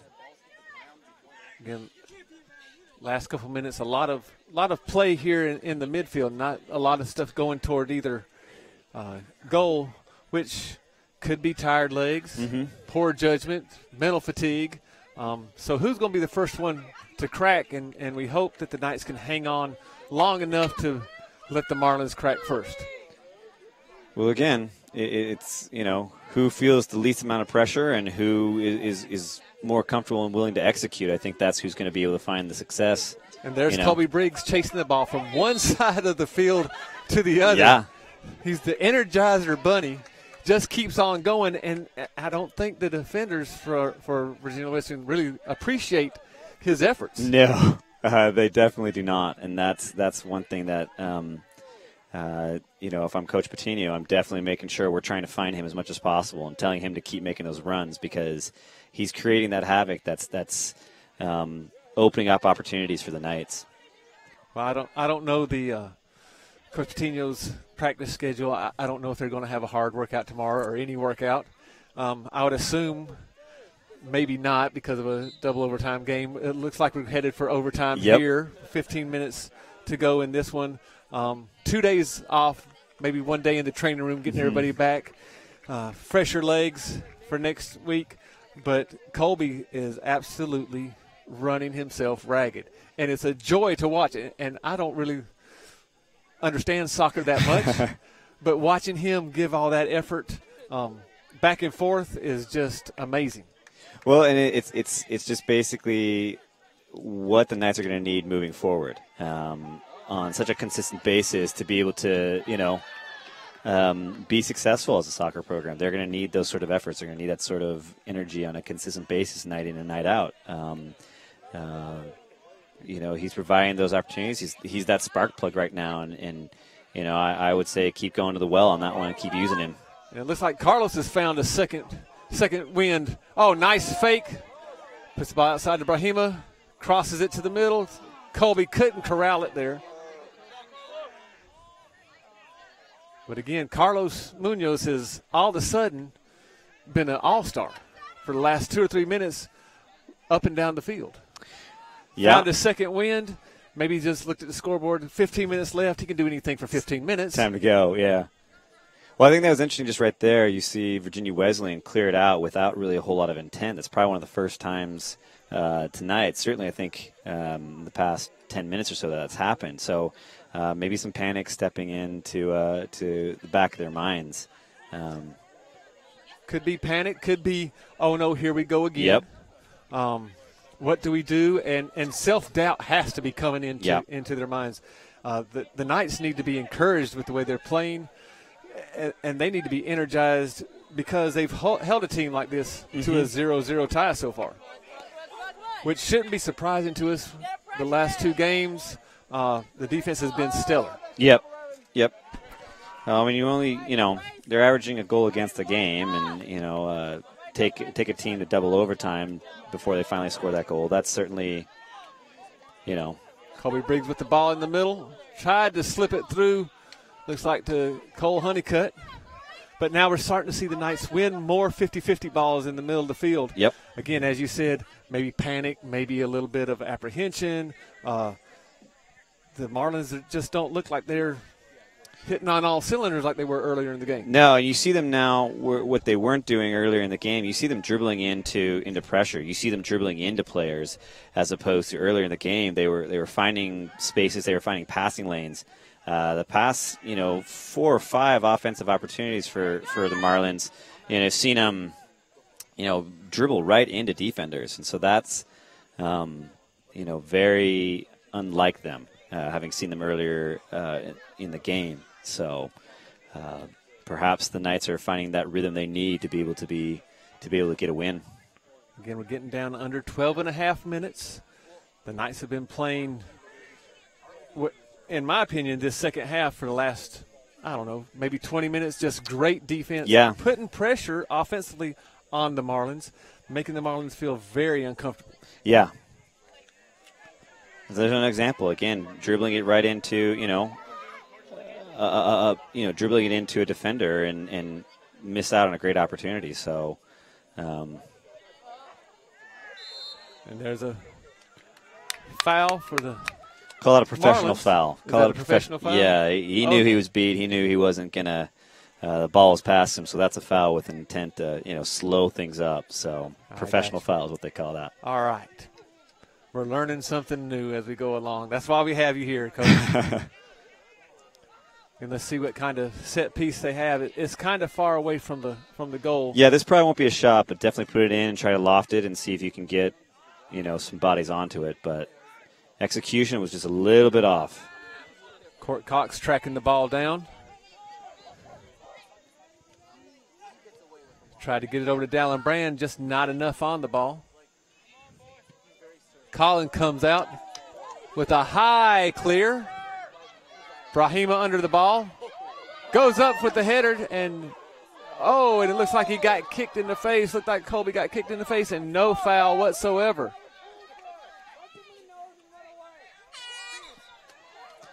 So I think, I think if you're Coach Martino right now, you're definitely trying to go for that win. I think you're seeing Josh Smith come in, looks like. You want to go for that win because you know that if you head to overtime, it's a crapshoot.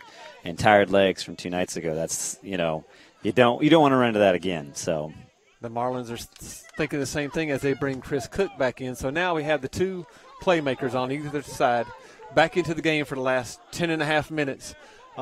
We'll see which team and which playmaker can actually make a difference for their team. Referees were conferring on if that was a foul or not, a kick to the face, and they decided that it wasn't. We can go back on video and check that out later on. Nice kick to the face. A pile drive to the face. Colin clears the ball out wide, allowing the defense to come back in, and now we see 3 Marlins coming in. Again, trying to keep those fresh legs out there on the field. Got to wait till the subs get off, so this kind of slows it down a little bit for the Knights, let them set their defense up. And we're down to 9 minutes and 45 seconds left to go in regulation, we'll say. If we get into overtime, Coach, we'll have you explain some of the intricacies of overtime, how many minutes, Sure. how many periods that we have. Oh, Chris Cook. Great save by Colin. Great save. He's come up big tonight. Because Cook had a wide open shot. That was a great one-on-one save by Colin. That easily could have been in. Knights are trying to counterattack now. Header by Cabot Arney. Again, that may have woken the Marlins up as they're coming through. Skeeters clears the ball out. And you're starting to see a little bit more frantic pace by both teams, which is not good for the Knights, I don't think. I think they need to stay calm and keep doing the things they've done for the last 40 or 37 minutes. Yeah, I think if this game turns into a track meet, I think the Knights are on the losing end of that one. I think the Marlins have the better speed and certainly the better technique in playing fast. So I don't think Coach Pino wants it to get too fast too quickly. Well, Colby Briggs is back in the game. He had about a 2 or 3 minute little rest, and he's back in the game now. Up there to chase and harass. And he does it well. He does it very well, and I think Coach Patino, I don't know, I used to tell my players, you can rest tomorrow. Yeah. Go now and get the win. And it's got to be in the Knights' mind now that they can go ahead and take one of the top-ranked teams in the nation and beat them at their own game, right? I mean, our passes are getting a little bit better, a little bit more physicalness coming into the second half. Colby Briggs gives Brahima the thumbs up, saying, my bad, I couldn't get there. Great pass. Ball down deep, sidelines to Cook. Skeeter's over there trying to harass him enough to slow it down and does get it out of bounds for a throw-in. I think the comforting thing for Coach Pacino is that both Court Cox and Anthony Skeeters have great speed. They're able to track down those balls that are over the top. So that's certainly, a peace of mind that he can have knowing that they can be contained with the speed of those two. Another save by Colin.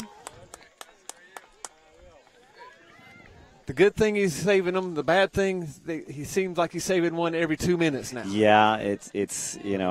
But as you said, they are the Marlins have to be getting nervous, so they're throwing everything they can at him. He's up to the challenge though so far for 40 or 39 minutes so far. He's been up to the challenge this second half.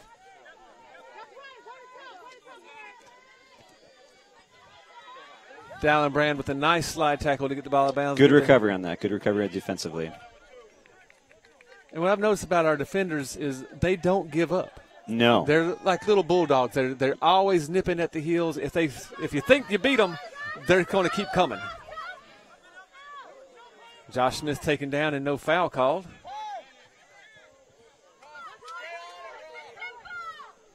And throw in by the Knights. Up, and we're going to have subs. Who's coming in now for the Knights? Look like it's Jared Attridge, the one that had the great shot on goal in the last minute of the game, in the first half. I'm sorry. Yep. And see if he can conjure that back up again. In there again. Yeah. Get another good shot on goal. This time a little bit more to the left or right. Yeah. And we can all go home happy. Yep. And I think this is definitely a move, though, that with overtime in mind, if you can give Carter Wood some rest heading into that overtime period, be able to have some fresh legs heading into that extra Long time. Throw in. And Colby gets down to it. Oh, and he gets a nice shoulder push there. I've seen less contact in hockey games.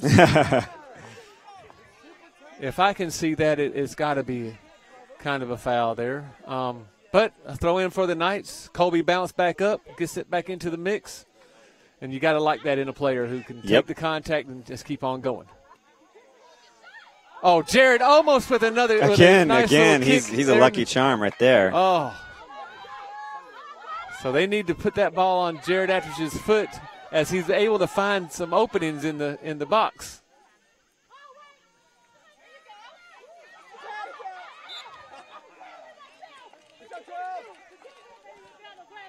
Brand's trying to throw the ball in quickly. Gets it back from Gutierrez. And looks like he was just trying to get it to the middle of the field, but a little bit too far down. Yeah, didn't swivel his hips the way he should have on a cross. And I think the cross he was looking for, he probably should have been farther down. And then, like I said, swivel those hips to whip it around into the box. So, well, less than 5 minutes to go in the game, and Jared Attridge has come in and sparked the crowd at least, getting them going for the Knights. Carter with the ball, Cook with the ball down on the far end, and again, Colin Flynn comes out to take it away. And he's playing quickly. He's definitely looking to get that ball up. The field is so stretched right now, so with the idea that if he can get the ball into space to our players for that opportunity to run onto it, that's what they want to do. Long drive by the Marlins. Court Cox plays it off his head, and again, in the first 10 minutes of the game, the Knights were not winning any of those balls and actually giving them away, and now it seems like the Knights win the majority of them. Yep, they've been having a lot of success now, and I think, again, you learn, you grow, and you figure out what's where you need to be, and they figured that out, and their learning curve is pretty steep, and they're taking advantage of it. The deep throw in for the Knights, and Court Cox runs all the way from his defender's position all the way down to throw the ball in for the Knights. Hopefully in this last 3 minutes and 10 seconds we can find the back of the net. Yep. Brahima off his head. Attridge trying to chase the ball down as he seems to be, a ball magnet in the box. Yeah. apparently, if you need a ball in the box, you put Jared Attridge in there, and it comes right to him. So.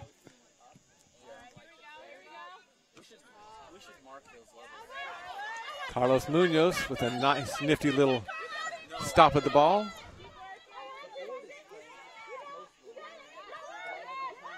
Carlos is always dribbling the ball with his head up, always looking to find that next pass, trying to see the game 2 or 3 steps ahead. Yep. And that's just marvelous to try to watch. Almost died again.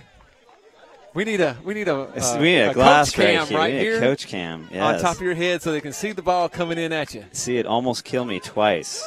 But so apparently they don't want me to coach my team I feel very tomorrow. safe with you here because you being the former goalkeeper, you're going to stop a ball from getting to me. Yeah, I'm appreciative of your confidence in my skills, but I'm not quite sure if they're still as crisp and quick as they used to be, though. And Brahima tries to find Jared going down the near sideline.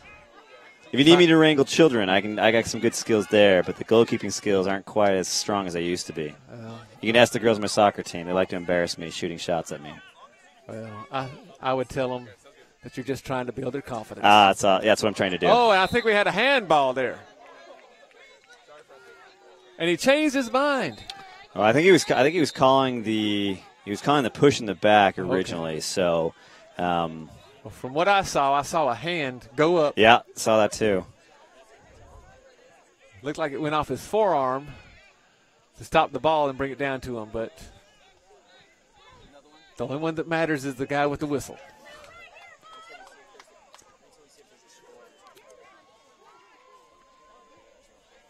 Joshua Kemp starting the ball off for the big deep Marlins. Kick. Going down toward and Colin is able to get up just high enough over the head of number 12, Tanner Martin, and bring it down. If he would have bobbled the ball right there, Coach, it could have been disaster. Yeah, 40 seconds left. We'll see what happens now. Throw in for the Marlins. They're trying to start it quickly in these last 30 seconds now. Ball all the way across the field. The Knights need to get back and clear the ball out any way possible. And bad pass there by the Marlins. And we've seen that for the last 10, 15 minutes. Yeah. They may be the ones that are more tired than the Knights. Could be. That's what it appears to be. Yeah. Their passes aren't as crisp. They're not spacing as well as they did in the first half. Drive towards the goal. And there we go. Extra soccer. Extra soccer. And as a coach, do you like extra soccer? Or no, I hate it. Would you rather the game be over in the 90? I always want the game over the 90, unless, of course, I've come back and I'm putting my team, and our team's gone into overtime because we were behind. But the rest of the time, I hate extra soccer. All right. Now, so explain some of the overtime rules for college soccer. Yeah, so they'll have 2 10-minute golden goal overtimes, meaning the first team to score, the game's automatically over. Substitution policy or pattern ends up being the same way as it is for regular, the first 90 minutes. So the first 10, if you subbed out, you're done for that overtime. If you're subbed out in the second overtime, you can have one re-entry. So other than that, it's pretty much same straightforward. It's just 10 minutes. I think it's about a 3-minute, it's not really halftime, I guess overtime time. I guess to put it, the best way. I don't know. And we don't see the drama of the penalty shootout. No, we don't at the college level. So if at the end of the next 2 overtimes we've got a tie, then then that's it. So I have a prediction that this game will end up either 0-0 or 1-0. I know I'm stepping out on a limb there, but I really feel that's what this is looking like. If I were a betting man, I would call Las Vegas and put it down on what you just said. Right. Unfortunately, we can't because we attend SVU and gambling is prohibited. Furthermore, the NCAA prohibits gambling as well. That is true. Unfortunately, one of my side jobs being the compliance officer, I have to know that stuff. So I tell people that I'd really like to win the lottery, but I don't think I ever will because I've never bought a ticket. Yes. I agree. I'm hoping one day somebody will gift me one with the winning numbers. That'd be great. Oh, that'd be nice.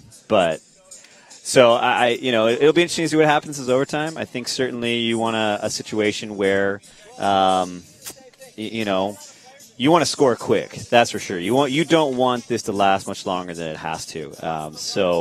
It's a situation where you want to find those opportunities for shots, try to get them as soon as you can, and know that Virginia Wesleyan again is sitting there saying, no, what have we got ourselves into? Can't score a goal last weekend. We're in it again. We should have steamrolled this team. We've outshot them, and yet we still can't put it past this keeper. Is this keeper on a hot night, and are we gonna come out on the bad end of it? So I think that's great news for the Knights. And again, all I need is one at this point. Well, we got the stats for the second half now, and if we compare them to the first half, we look shots by period. Virginia Wesleyan in the first period had 7, Southern Virginia only 1. But we started to catch up in the second half. Virginia Wesleyan had 9 shots in the second half, but the Knights got off 5. Yeah.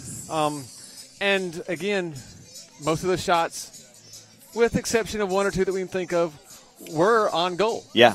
And I think those 5 shots definitely started to come towards the latter half of the second half. So, I mean, that's a sign that they're getting stronger. They're putting themselves into positions to get those shots off, when it counts. So, good progress. I mean, certainly, Virginia Wesleyan is out shooting them, but they haven't scored yet. So, and that's all that really matters. Yep. We talked about corner kicks earlier on in our broadcast. In the first half, Virginia Wesleyan had 2, Southern Virginia 0. In the second half, all even 1-1. So, again, the Knights seem like every time they take the field, from half to half, have taken steps forward. Yep. And it has to be frustrating to teams that come in who, again, like Virginia Wesleyan, pick to be first in their conference, or at least in the upper half, and come into the Knights, look at the roster, say, oh, look at all the freshmen that they have, new coach this year, new system that they're having to learn, we should have an easy time. Yeah. It's got to be frustrating to those teams to have the Knights play this well. I agree. And so it's going to be, at this point, you're going to see which team is going to step up at this point. So, looking at the stats, you got Colin Flynn with 9 saves. He's clearly the man of the match. Without him out there, it's probably a completely different game. So, he has been the man of the hour. Yeah. Oh, yeah. He some of his saves tonight. That save right there at the end of the first half was big time. And I think it's a great luxury for Coach Patino to know he's got an injured starter who hasn't played, and his backup is doing just as good, if not maybe even better. So I think maybe might have ourselves a goalkeeper controversy on our hands. So. And that's not necessarily a bad thing. No, it's not. You want that competition. You don't want a clear-cut starting 11 that's, picking itself, and then, your second team or your third team is not matching that intensity or matching that level, because that, and especially in the Capital Conference, you have teams that they don't necessarily have outstanding players. What they have are teams that have amazing amounts of depth. They have a second team, they have a third team that are just as good as their first team. And so, having that controversy is not necessarily a bad thing at all. And as well as I do, coaching as long as you have, that at any instance, one of your starters can go down. Yep. And if you have someone that is just as good, if not better, to back them up, then you can feel comfortable as a coach. And I know Efren Gutierrez. He's in one of my classes. Yeah. I've had great talks with him. And I'm sure he's one of the ones that is most happy for Colin right now, because It's all about what do we need to do for the team to win. Yeah. Here's Virginia Wesleyan with a fast start again. Anthony Skeeters is over and makes a great save on that, or else it would have been a clear and easy shot for the Marlins.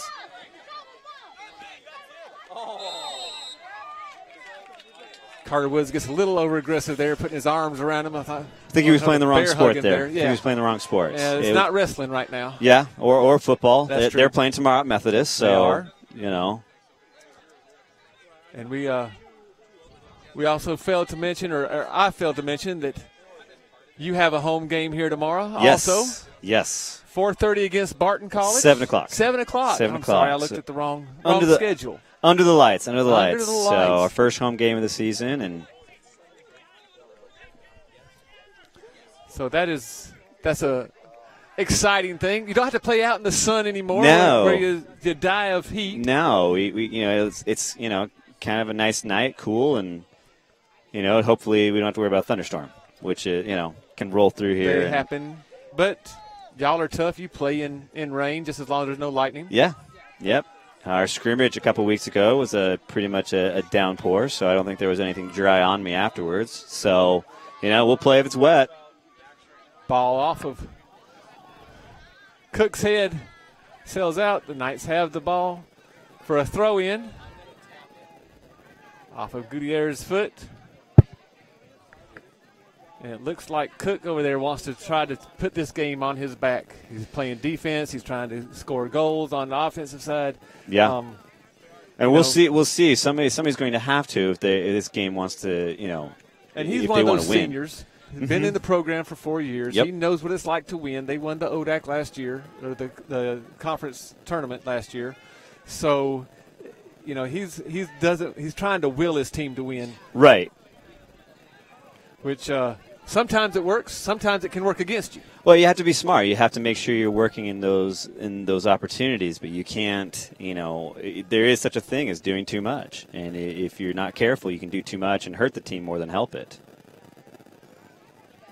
Again, the ball's deep in the Knights' territory. And we got a throw-in for the Knights. Quickly started back up. Try to get the ball out to Josh Smith. Let him do some magic. Surrounded very fast by a bunch of Marlin defenders. Yeah. They're very aware of him and how dangerous he can be. Ball's off of Court Cox. Taken away by number 19, Joshua Kemp. Dallin Brand recovers, though. And it looks like we got an injured Knight down on the ground. That would be Dallin Brand. Looks like a little bit of a head clash that happened there as they went up for the header. Those are dangerous. You have to – the referee made the right call to stop that because head wounds or head injuries are certainly something that we don't want to have happening. So – good call by the referee to end that. Yeah, with all the new data about concussions, and a lot of people think that that's just in football. No, in soccer, it can not. happen just as much as football with the headers that go on, the clash of heads. Right, and I think the dangerous thing with soccer is that a lot of times it ends up being the innocuous things, the stuff you don't necessarily see coming. It's unlike football where it's kind of some of these clearly obvious ones where heads banging together. With soccer, it's that going in and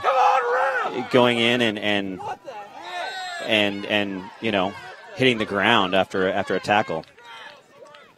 Oh, and we got the referee stopping time now after what looked like was a obvious foul on Court It Cox. looks like Bra is getting himself a card, so maybe he called it. It couldn't be for as hard as he hit him. It might be he thought it was retaliation. No, I think what it was this. The cleats were up, and it's called a scissor tackle. So he's got his leg in front and his leg behind, and he's kind of twisting him. So certainly, it's a very dangerous play, and so that's, to me, it's what I saw in the call. So second yellow card on the Knights tonight. Mm-hmm.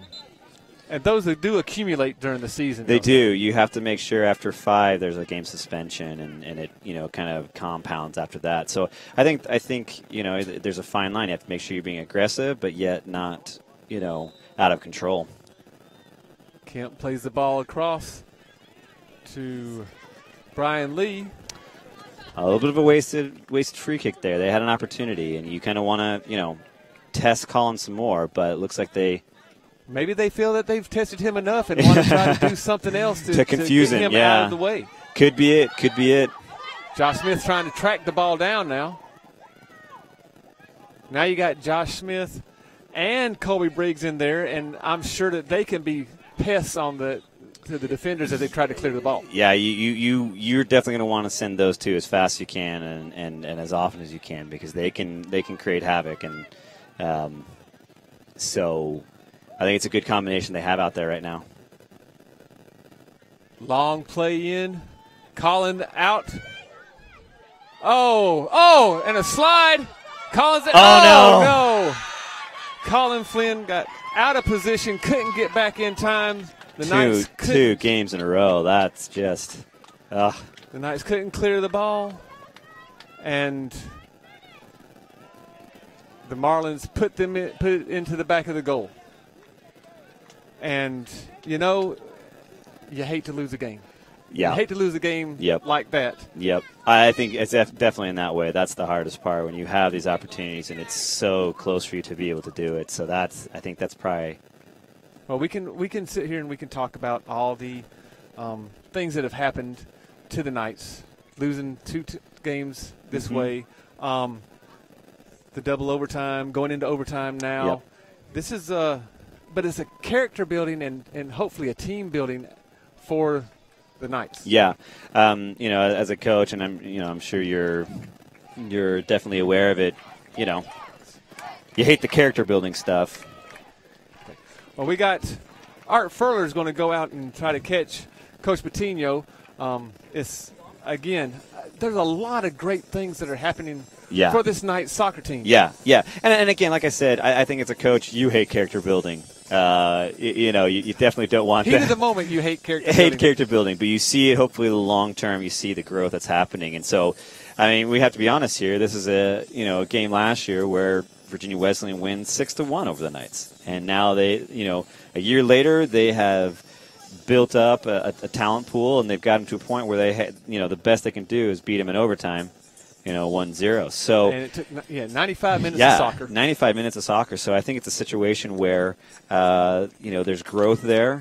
And we talked about, throughout the game that it was a situation where, young players learning what it's going to be like at the collegiate level and trying to figure out, what it's going to take to win. So they're learning right now, and they're gonna get there. And they should feel very optimistic and very excited about heading into the Capital Athletic Conference, because this is a team that can do some damage and can make some noise. So, and as we talked about earlier, these games right now leading up to the conference, they're just there to make sure that once you get into conference, you're ready to go. Yep.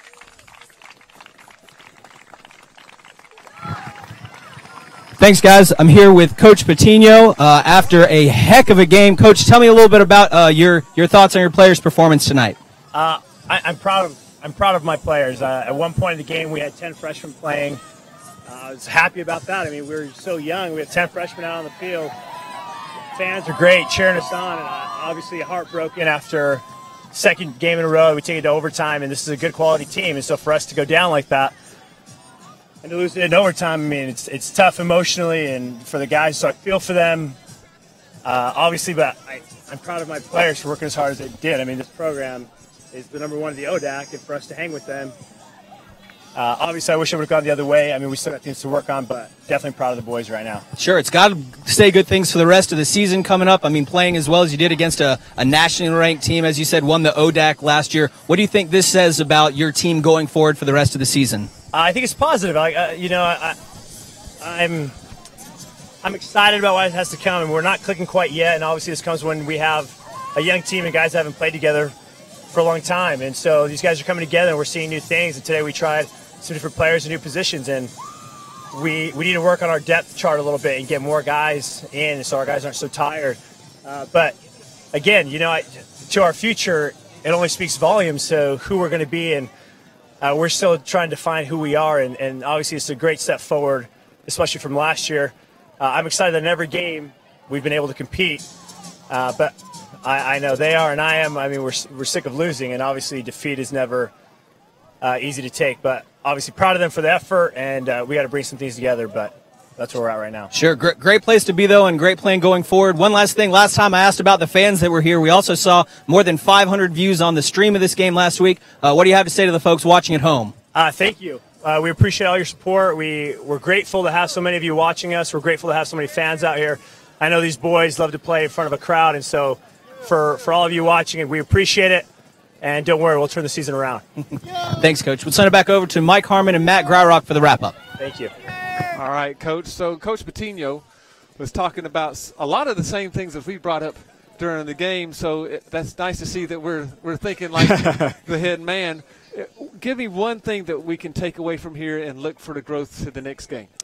I think watching them play, I think seeing them progress, and you saw them as the game progressed, they got better. They, so we talked about that maturation process. We're seeing it right in front of our face, and that's, I think one of the best things about that is that with such a young team, they're still, the learning curve is so steep and it's so accelerated, and they're getting there, and you're getting to a point where, I would love to see our guys play Virginia Wesleyan again in a couple of weeks, because I'd be willing to bet that we have a chance for a win and do a lot better job. So I think that just being able to visibly see that progress that they're going through is probably one of the best things as you watch this game, and I think something that Coach Patino can build off of. I agree with you. Well, 95 minutes of soccer, exciting soccer, yeah, growth soccer. Yep. We appreciate you listening. Please join us tomorrow as Coach Graurock and his Lady Knights take on Barton College.